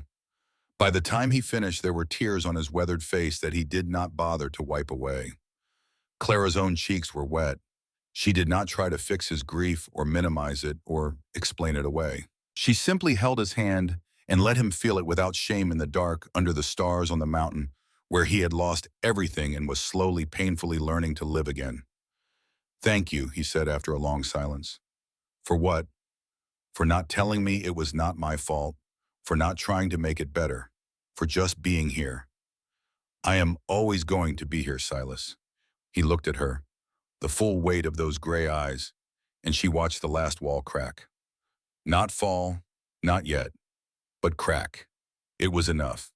For now, under the stars, with the Pinkerton threat circling like wolves and the mountain standing sentinel over everything they had built, it was enough. The tension of the siege finally found its breaking point in February, and it broke not between defenders and attackers, but between brothers. The fight started over strategy, whether to ride to Silver Creek for help or remain fortified. But within seconds, it had plunged past the surface issue and into something older and deeper and far more dangerous. 5 years of suppressed resentment, a lifetime of unexamined dynamics, the particular toxicity that builds when people who love each other are trapped in close quarters under constant threat for too long. "You always decide," Wyatt shouted, his face flushed, veins standing out on his neck, his hazel eyes blazing. Always the leader, always in command. Maybe Caleb and I have opinions worth hearing. Maybe we are not just hired hands on your ranch. Then speak them instead of undermining me behind my back. Silas fired back, his voice carrying the dangerous calm of a man holding his temper with both hands. I am trying to keep us alive, trying to protect our family. And you are picking fights because your pride is bruised. My pride. You want to talk about pride? You have not asked anyone's opinion in 5 years. You decided we were coming west. You decided we were building a ranch. You decided Clara could stay. You decided you would be the one to marry her legally. Every major decision in our lives, and you made it alone. The truth of that landed visibly. Clara saw it hit, saw the impact register in Silas's eyes. And because it was true, and because truth hurts worst of all, he responded with anger instead of reflection. They moved toward each other with the coiled intensity of men who had grown up fighting and knew exactly how to hurt each other, not just physically, but in all the ways that matter more than fists. Caleb stepped between them, hands on both chests. Clara put herself between Silas and his brother, her hand flat on Silas's chest, feeling his heart pounding beneath her palm. "Stop it," she said, and her voice cut through their rage like a blade through rope. "You think this is what I need, the two of you tearing each other apart while armed men wait in the trees? I need you whole. I need you together. I need you to be the men I married, not children, breaking things because they are afraid." Both brothers went still. Shame crossed their faces, replacing anger with something harder to bear. That night, Silas found Wyatt in the barn. "I am sorry," he said, his voice rough. "I get controlling when I am afraid. When I lost Rose and Lily, I was not there. I was out hunting and they died without me. The thought of losing anyone else makes me desperate to control everything, as if I can hold the world together through sheer force of will." Wyatt's anger melted. "I know, brother. I am sorry too. And about Clara, I was wrong when she first came. She is nothing like Catherine. She stayed through the siege, fought alongside us, proved herself 100 times over.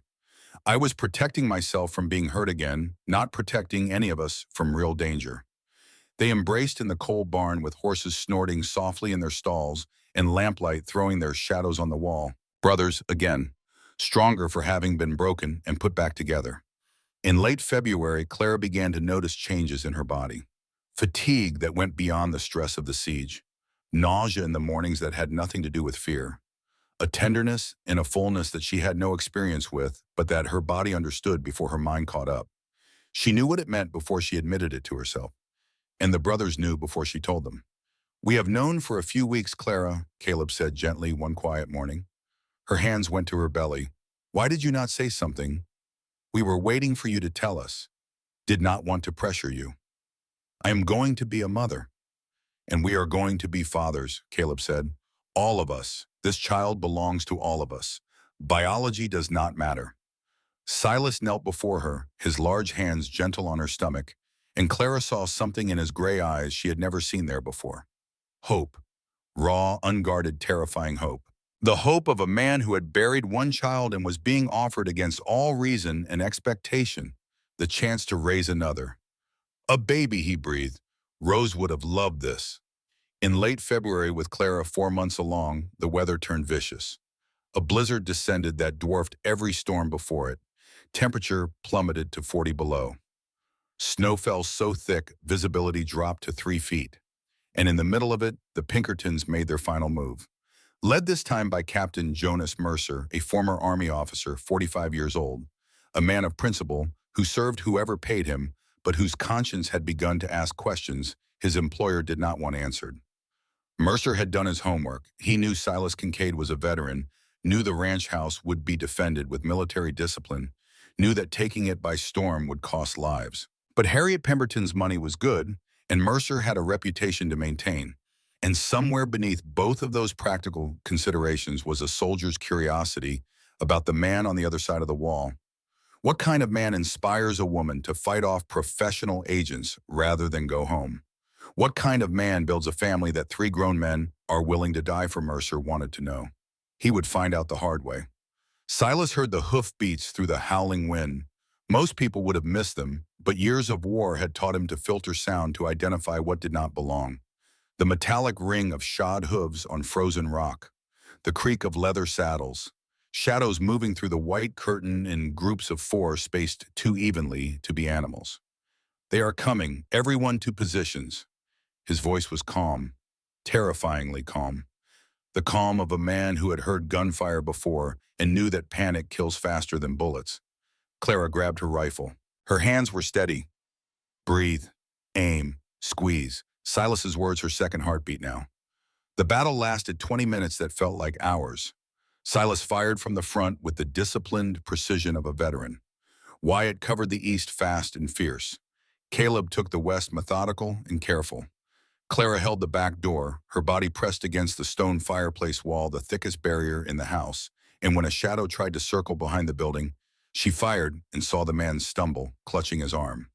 When it ended, two Pinkertons lay wounded in the snow. Captain Mercer and the remaining man retreated, dragging their casualties through the blizzard. Blood stained the white landscape, red on white, shocking in its contrast. Mercer, the former soldier with a conscience, made it to Silver Creek and told the townspeople the truth. That he had been hired to kidnap a pregnant woman from her legal husband. That he had attacked a ranch in Winters, tried to drag a woman from her home by force. The frontier citizens of Silver Creek, people who valued freedom above propriety, were appalled. The Pinkertons were run out of town, and a letter came from Dr. Lenore Stanhope, the town physician who had befriended Clara during a supply run. Dear Clara, Harriet's campaign has backfired spectacularly. Philadelphia society, hearing the full story, has turned against her. Hiring armed men to kidnap her own niece, attempting to force a pregnant woman across the country in winter. Even by their standards, it is too much. Edmund Caldwell has publicly declared he wants nothing further to do with you or the scandal. Several prominent women have written letters defending your right to choose your own life. And perhaps most telling, your Uncle Bradford, Harriet's own brother, has publicly defended your choice. He said any woman brave enough to build a life in the territories has more courage than most Philadelphia debutantes. That seemed to break her. She has withdrawn from public life entirely. You are free, Clara, truly free. Clara read the letter 3 times, hardly daring to believe what the words were telling her. Then she looked at her 3 husbands and started laughing. Not hysteria, not relief, pure crystalline joy, the kind that comes only when you have been terrified for so long that its absence feels like flying. It is over, she said. We won. They held each other that night with the tenderness of people who have survived something together and emerged not just intact, but transformed. The storm raged outside.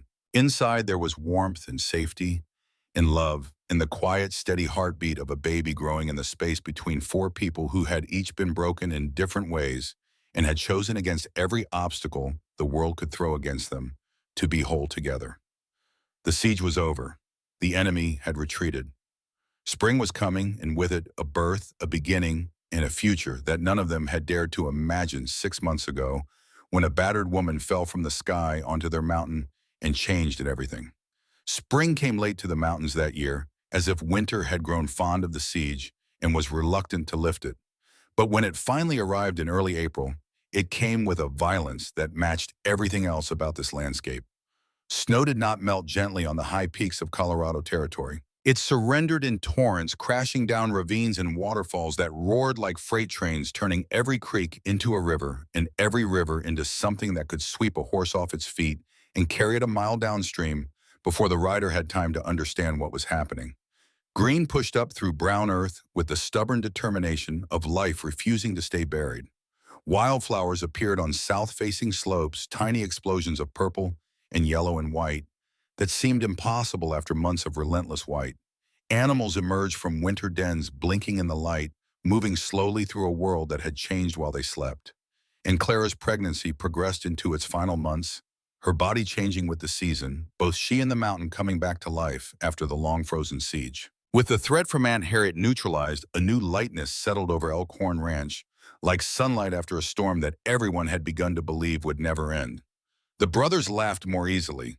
Silas's rare smiles became less rare, appearing sometimes twice in a single day, which Caleb noted was probably a ranch record. Wyatt began painting in earnest, producing large canvases of the mountain landscape and the ranch and Clara that he no longer hid or denied. He hung a family portrait over the fireplace, all 4 of them rendered in charcoal on paper, and it was the first piece of art he had ever publicly acknowledged as his own.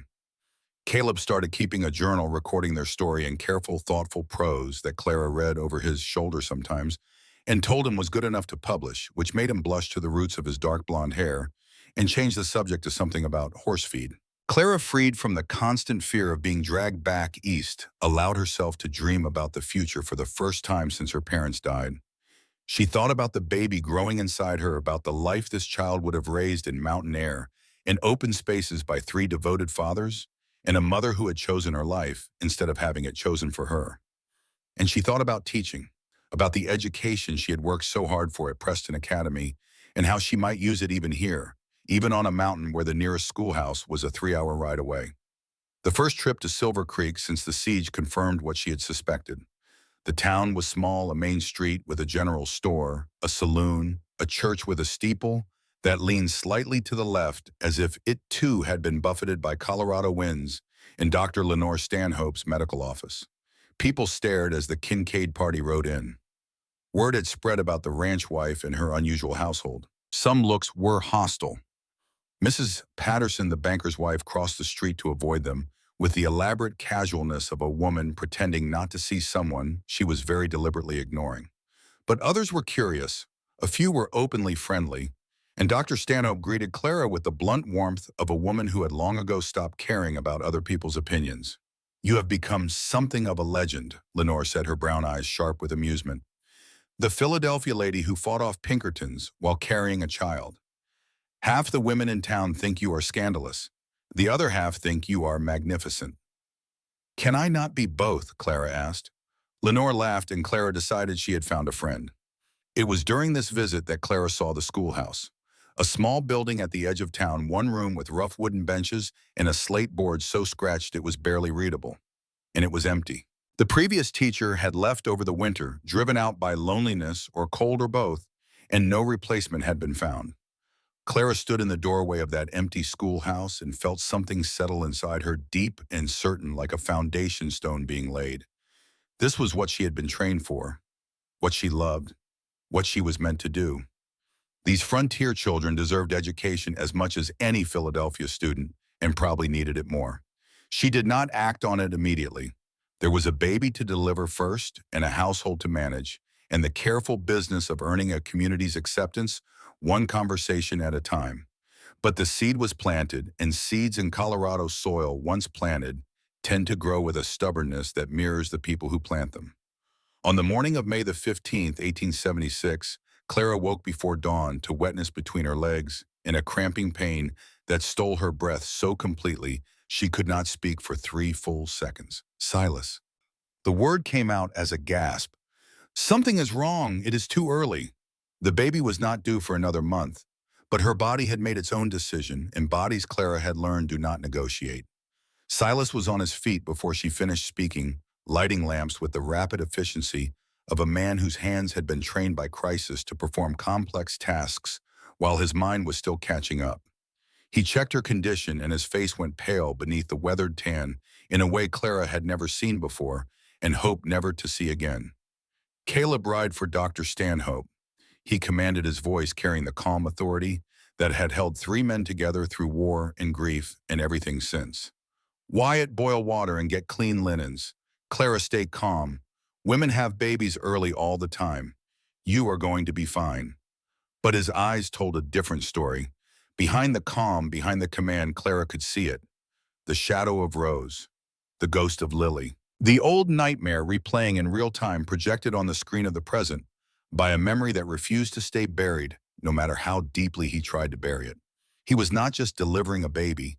He was fighting a war against his own history, and the stakes were everything he had left.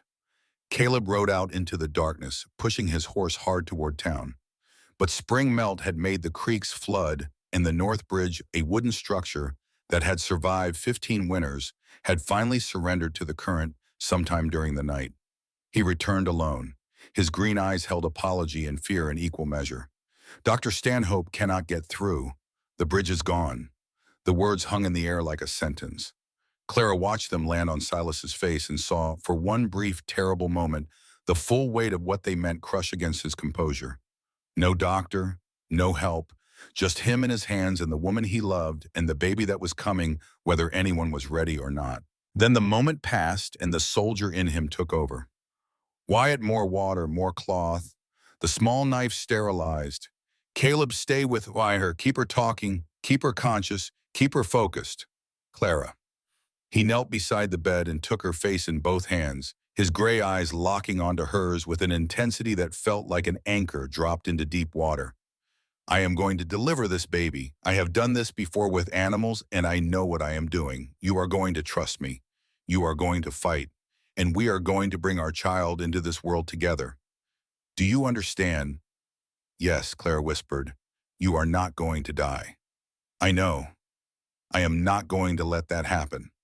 I know that too. His jaw tightened. Promise me, Clara. Promise me you will fight. She placed her hand over his, feeling the tremor he could not quite control, the fear he could not quite hide. I promise. I am too stubborn to die. You should know that by now.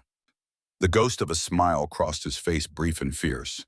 Then he was all business, all focus, all the controlled precision of a man who had decided that failure was not an option, because the alternative was a grief he would not survive a second time. The contractions came harder and faster than they should have, each one a wave of pain that started in her back and radiated forward with a force that made her whole body arch. Clara gripped Wyatt's hand and squeezed until her knuckles went white and his went whiter, but he did not pull away, did not flinch, just held on with the silent determination of a man who had finally found something worth holding on to and would not let go for anything. Caleb sat beside her head and read to her. Wordsworth, their poet, their shared language. The words washed over her like cool water, giving her something to focus on when the pain threatened to pull her under an anchor of beauty in a sea of agony. Then the complications began. The baby is breech, Silas said, and his voice, for the first time since Clara had known him, was not entirely steady. Positioned wrong, it cannot come down naturally. The same problem they had faced with the mare's foal months ago, the parallel was not lost on any of them. But a mare is not a woman, and Silas's hands, so sure with animals, trembled as he assessed the situation. I cannot do this, he said, and his control fractured like ice under a hammer. I am not a doctor. I am going to hurt you. I am going to hurt the baby. I cannot. Clara looked at him through a haze of pain and saw the truth. He was not afraid of the medical challenge. He was afraid of the memory, afraid that history was repeating, afraid that once again he would fail the woman he loved at the moment she needed him most. You saved that mare, she gasped between contractions. You turned that foal with your own hands and saved both their lives. You can do this, Silas. I trust you. I trust you with my life and our baby's life, please. Wyatt's hand tightened on hers. You are the strongest woman I have ever known, he said. And it was not flattery. It was a statement of observed fact delivered with the conviction of a man who had spent months watching her and drawing her and learning that his initial suspicion had been the greatest misjudgment of his life. You survived a stagecoach crash, survived winter, survived a gunfight. You can survive this. We are all here, Caleb said, his voice the steady warm current beneath the storm. Together, we will get through this together. Silas took a deep breath, closed his eyes for 3 seconds. When he opened them, the soldier was back. The fear was still there, but it was contained now, locked in a box and set aside because the mission required focus, and the mission was all that mattered. He worked to reposition the baby, guided by the same instincts that had saved the foal, but amplified by love and terror, into something that went beyond skill, into a kind of desperate grace. Clara endured pain that made the stagecoach crash feel like a mild inconvenience. She gripped Wyatt's hand hard enough to leave bruises that would last for weeks. She anchored herself to Caleb's voice reading Wordsworth, the familiar words a lifeline in a sea of agony. For one terrible moment, Silas felt the baby's heartbeat falter beneath his hands, felt Clara's body weakening from exhaustion, and blood lost her grip on Wyatt's hand, loosening her eyes, drifting closed with a finality that sent ice through every vein in his body, everything he had fought to protect, everything he had built since Rose, everything he had allowed himself to love again. All of it teetering on the edge of a darkness he knew too well, a darkness he had lived in for 5 years before Clara fell from the sky onto his mountain, and gave him a reason to come back to the light. No, he said, and the word was not a plea, but a command, an order given to the universe itself, with the full authority of a man who had survived war and grief in a Colorado winter, and would not, could not, would not accept this loss. I did not survive losing Rose and Lily, just to lose you both now. Turn, please turn. With a final desperate maneuver, he felt the baby shift beneath his hands, rotate, settle into the correct position, head down, on ready to enter the world. Push, he commanded. Clara, push now. Give me everything you have. Clara bore down with the last of her strength. Her hand crushed Wyatt's, her other hand fisted in Caleb's shirt. She pushed until darkness crept in from the edges of her vision, until the world narrowed to a single point of effort and pain in the desperate primal need to bring forth life. And then the baby slid free into Silas Kincaid's waiting hands. For one endless moment, the longest moment of all their lives, the infant was silent, still. A small, wet, motionless bundle in enormous scarred hands that could break stone, but held this tiny body with a gentleness that bordered on prayer. Silas's heart stopped. The world stopped. Time itself seemed to hold its breath. Then Caleb's hands were there, clearing the baby's nose and mouth, rubbing its tiny chest with vigorous, desperate strokes, and his voice, always so calm, always so steady, cracked with something that sounded like begging. Come on, breathe, please breathe. A cough, a gasp, and then a cry by. Thin and wavering and furious, the outraged protest of a soul that had been rudely evicted from warm darkness into cold, bright, noisy life. The most beautiful sound any of them had ever heard. The sound of the future arriving indignant and alive. A boy, Silas said, and his voice shattered on the word like glass hitting stone, all the control and command and soldier's discipline breaking apart under the weight of a joy so enormous it could not be contained by any structure he had ever built. We have a son. He placed the baby on Clara's chest, still red, still wet, still screaming his fury at the world with lungs that seemed far too powerful for something so small. Clara's arms came up to hold him, and the tears that streamed down her face were not from pain, but from a happiness so profound it was indistinguishable from grief, the happiness of someone who has traveled so far and endured so much to arrive at a moment they were never certain they would reach. Our son, she whispered, our beautiful, perfect son. The three brothers gathered around, all of them crying openly without shame, without the masks they wore for the world. Three mountain men, scarred and weathered and hard as the granite peaks that surrounded them, weeping over a baby who weighed less than a good saddle and had already in the first 30 seconds of his life conquered them completely. What should we name him? Wyatt asked, his voice rough. James, Clara said without hesitation. James Silas Caleb Kincaid, a name that honors all of you. Jamie, Silas said softly, touching the baby's downy head with one scarred finger that had pulled triggers and swung axes and delivered new life on the same day. Welcome to the world, son. Dr. Lenore Stanhope arrived 2 hours later, the creeks having receded enough to find an alternate crossing. She examined mother and baby with brisk professional thoroughness and pronounced them both healthy if exhausted. You should have died, she told Clara with the blunt honesty that was her trademark. Blood loss like that, a breech birth, no medical help. By every reasonable calculation, you should be dead. I am too stubborn to die, Clara said, nursing her son with fierce pride, while three enormous men hovered nearby, like the world's most overqualified nursemaids. I believe it, Lenore said. She looked at the brothers. You Kincaid men had better watch yourselves. You have got a remarkable woman here. We know, all three said in unison, and Clara laughed, and the sound of her laughter in that room where she had nearly died was the most defiant, beautiful, triumphant sound the mountain had ever heard. Recovery took weeks. Clara was weakened from blood loss, her body needing time to heal from the violence of the birth. But she refused to lie still because lying still was not and had never been in Clara Kincaid's nature, and the three brothers learned quickly that arguing with her about rest was a battle they would lose every single time. They compromised. She could sit up but not lift anything heavy, could cook but someone else would carry the pots, could walk around the house but would have someone beside her when she went outside. Clara called it excessive supervision. Silas called it reasonable caution. Caleb called it love with a logistical plan. Wyatt said nothing, just silently followed her every time she opened the front door, ready to catch her if she stumbled. The three brothers took to fatherhood with a devotion that was simultaneously touching and absurd. Three enormous men hands calloused from decades of splitting wood and breaking horses, now fumbling with tiny cloth diapers and warming bottles of milk and attempting to soothe a screaming infant at 3 in the morning with the earnest clumsiness of soldiers trying to defuse a bomb they had never encountered in training.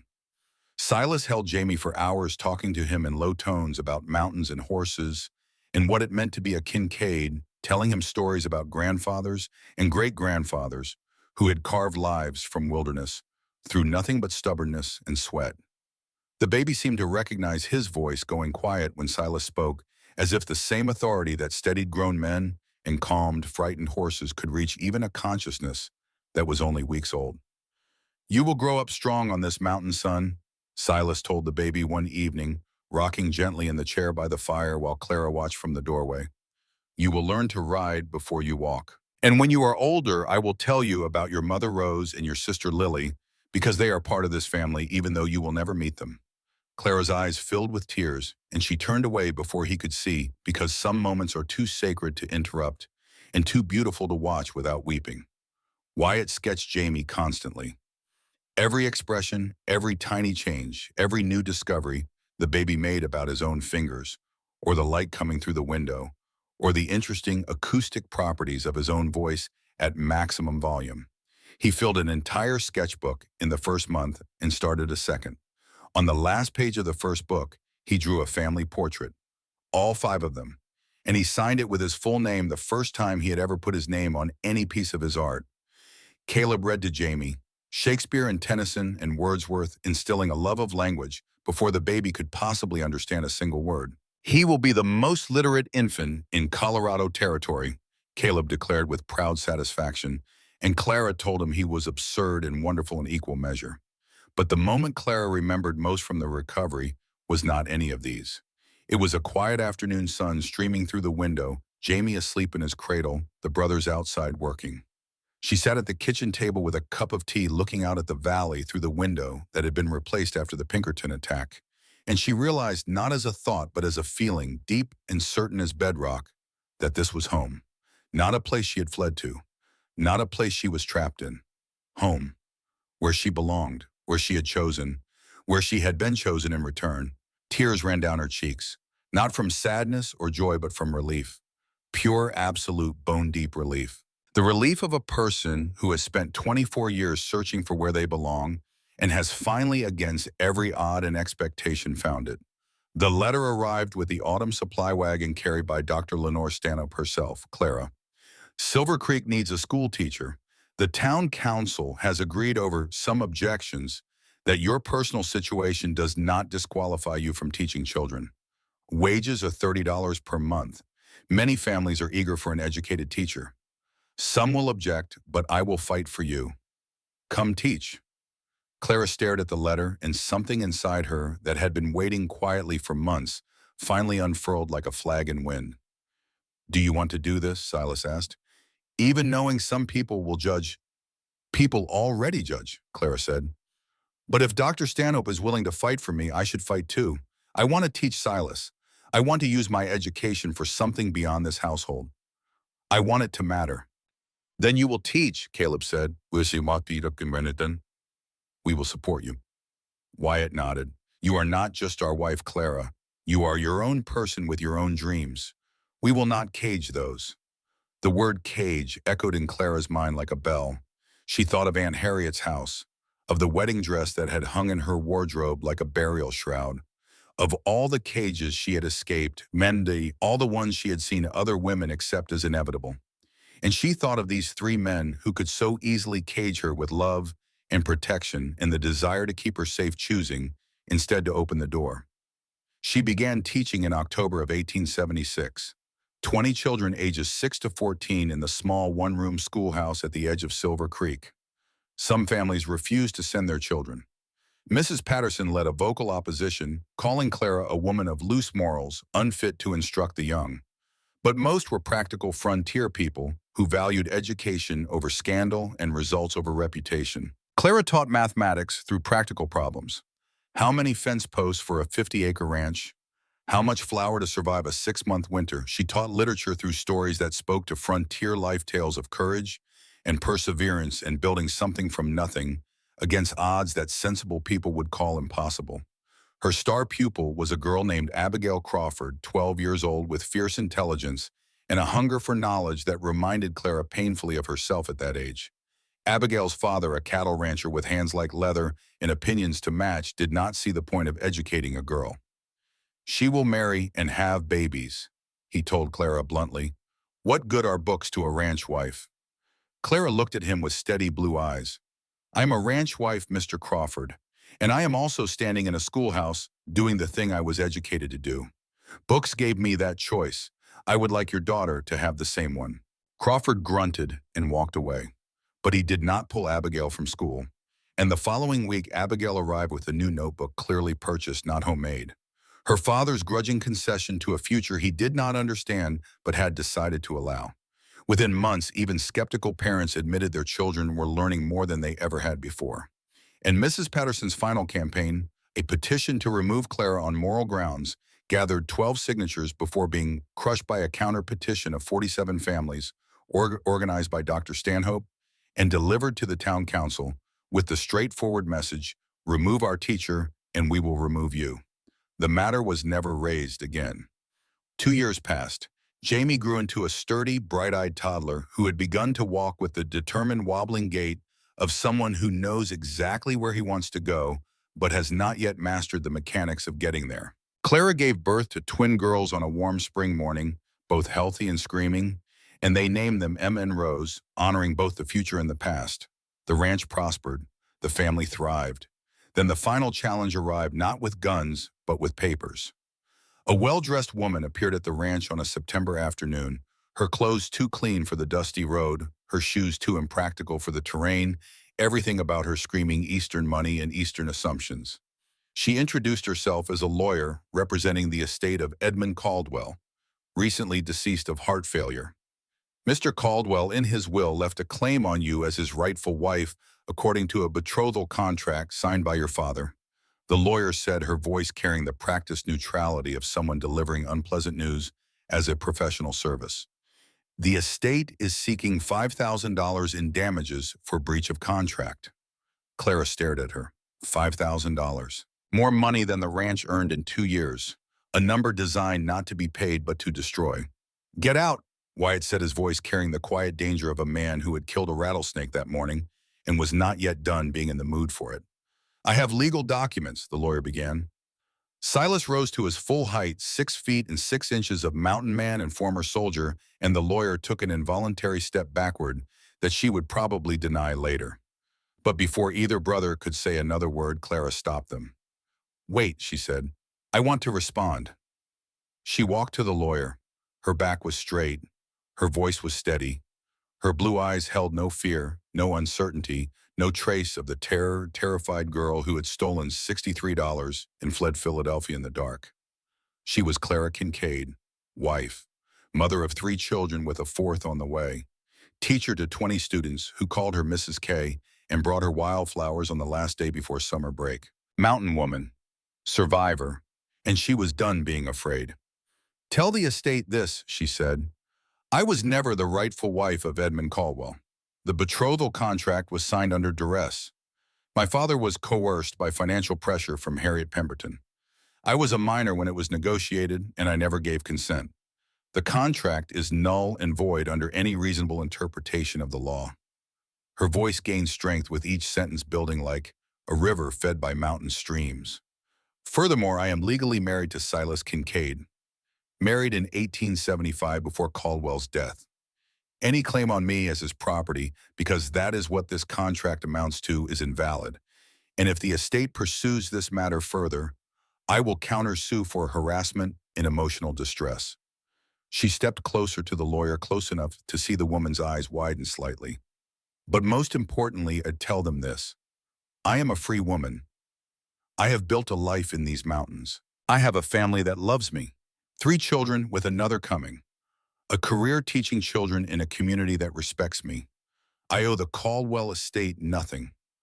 Not a cent, not a thought, not a single sleepless night, and I will fight with everything I have to protect what I have built." Her voice dropped to a temperature that matched the mountain ice. "Now leave my home." The lawyer left. She did not return.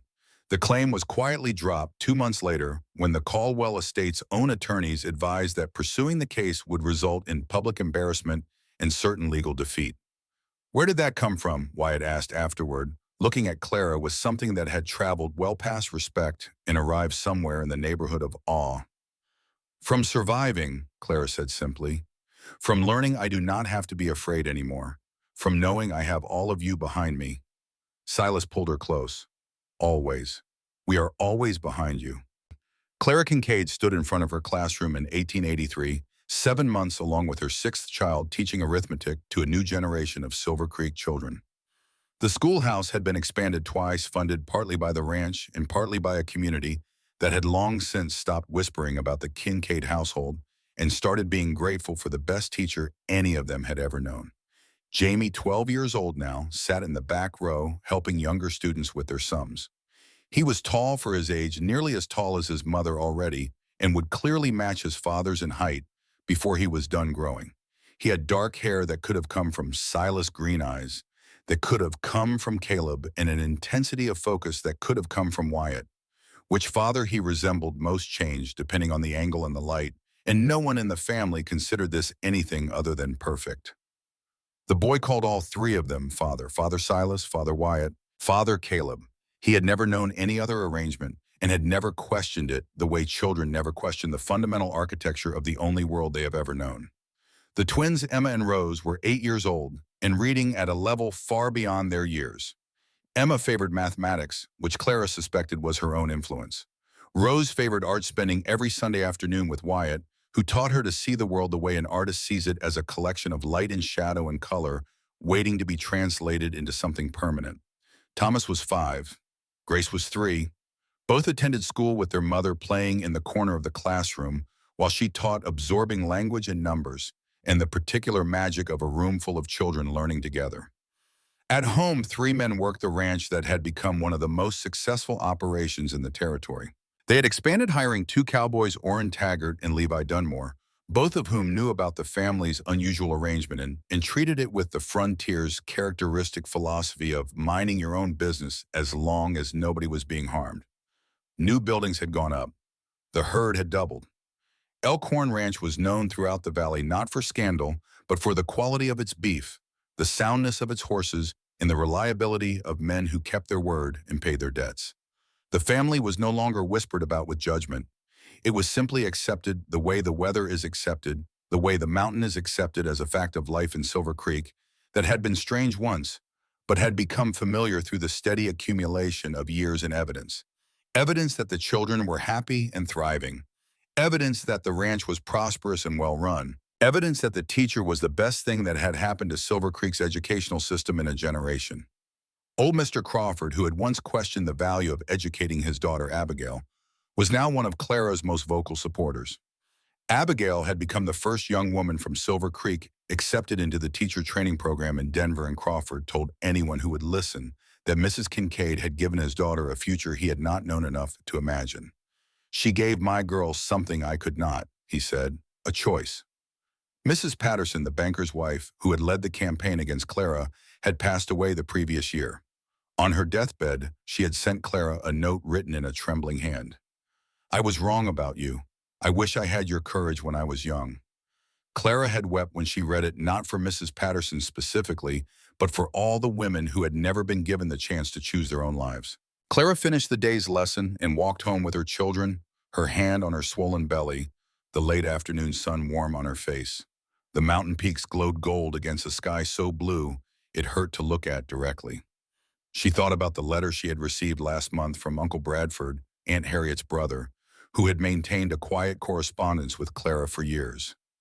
"Harriet has softened," he wrote, "not forgiven, exactly. That is not Harriet's whim, but softened. She asks about the children sometimes. She keeps the photographs you sent. I found them in her desk drawer, arranged in order by date. She looks at them, Clara. I think she is proud of you in her own frustrated, impossible way." Clara had held that letter for a long time, feeling something unexpected. Not forgiveness, because what Harriet had done was beyond forgiving, but compassion. Compassion for a woman trapped in her own cage, a cage built from convention and pride, and the inability to imagine that life could be anything other than what society prescribed. Harriet was wrong, but she was also, in her own way, a prisoner. The difference was that Clara had found the courage to break free, and Harriet never would.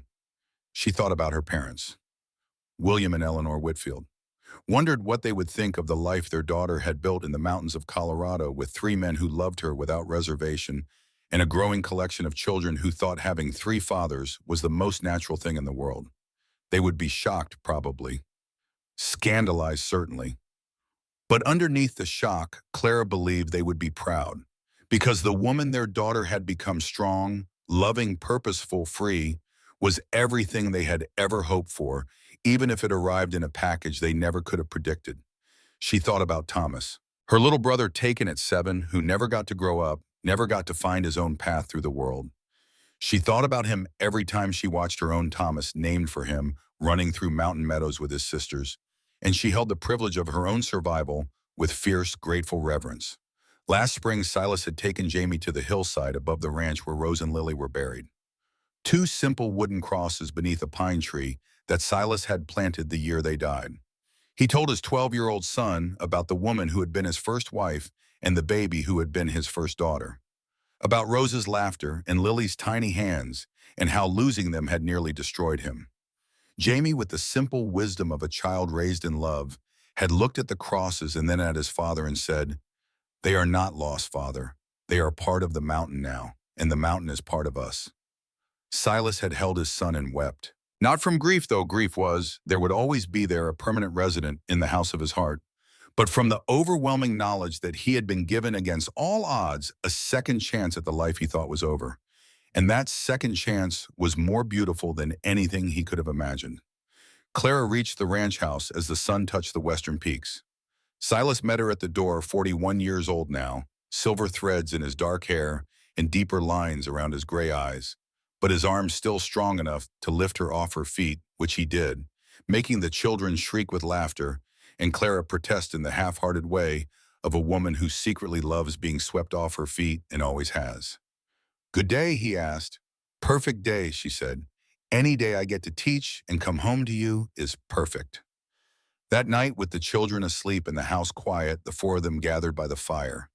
Their fire, in their home, on their mountain. "I have something to say," Clara announced. "Something I should have said years ago, but never quite found the words." The three men went still, waiting. "Thank you," she said simply, "for saving me that day on the mountain road, for giving me a chance when you could have sent me away, for loving me when I did not know how to love myself, for building this life with me, this family, this home, for proving that love does not have to look like everyone else's to be real and true and lasting." Silas took her hand. "We are the ones who should thank you. You taught us how to live again." "We saved each other," Caleb said. "That is the truth of it. We were all lost before, all hiding from pain and fear and the conviction that the best parts of our lives were already behind us. And then you crashed into our lives, literally, and everything changed. For the better," Wyatt added, and his smile, still rare after all these years, still precious for its rarity, transformed his face into something that made Clara's heart catch the same way it had the first time she saw him smile years ago in a kitchen that smelled of bread and wood smoke. Always for the better. Clara looked at each of them. Silas, who had taught her that strength and tenderness are not opposites, but partners, two halves of the same whole, each one meaningless without the other. Wyatt, who had taught her that vulnerability is not weakness, but the greatest courage a person can show, the willingness to be seen as you truly are. Caleb, who had taught her that kindness is its own form of strength, quiet and steady and more powerful than any force in the world. She had been ruined, just as polite society would say. Ruined for propriety and pretense and living small. Ruined for anything less than a love that consumed her completely. Ruined for any life but this one. And she had never been more grateful, because sometimes Clara thought, as sleep began to claim her, being ruined is just another word for being free, being loved, being home. In the mountains of Colorado, where winter comes early and lasts long, where the air is thin and the land is hard and beautiful and utterly indifferent to human plans, Clara Kincaid had found something she did not know she was searching for. Not just survival, not just freedom, but belonging. The deepest kind, the kind that cannot be taken away because it is not given by the world, but built brick by the people who share it. Four people who had each been broken in different ways had come together and built something unbreakable. A family that defied convention. A love that refused to be contained by anyone's definition but their own. A home carved from wilderness and sealed with courage and patience, and the stubborn, magnificent refusal to accept that broken things cannot be made whole. The proper Philadelphia governess who had stolen money and run away in the night was gone forever. In her place stood a mountain woman, a teacher, a mother, a wife, a woman who had chosen her own path and walked it with her head high through scandal and gunfire and blizzards and breech births and legal threats and the relentless, magnificent difficulty of building a life that nobody said was possible. Silas's hand found hers. Caleb's arm rested across her shoulders. Wyatt's quiet, steady presence warmed her other side. The fire crackled. The children slept. The mountain stood sentinel in the darkness outside, ancient and patient and enduring. And Clara, claimed and cherished and completely free, closed her eyes and rested in the knowledge that she was exactly where she belonged. On Elkhorn Ranch, where three mountain men had found their salvation in a woman who had been searching for her own. Where a family had been forged from the wreckage of broken pasts and impossible circumstances. Where love had proven itself stronger than convention, stronger than scandal, stronger than distance or anything the world could throw against it. This was home, this was family, this was forever. And outside the mountain watched over them all as it had watched over everything that had ever dared to grow in its shadow, patient and vast and eternal, keeping its own counsel about what it had witnessed and what it knew, which was this, that the strongest things in the world are not made of stone. They are made of people who choose each other again and again in the face of everything that tells them not to. And that is enough. That has always been enough.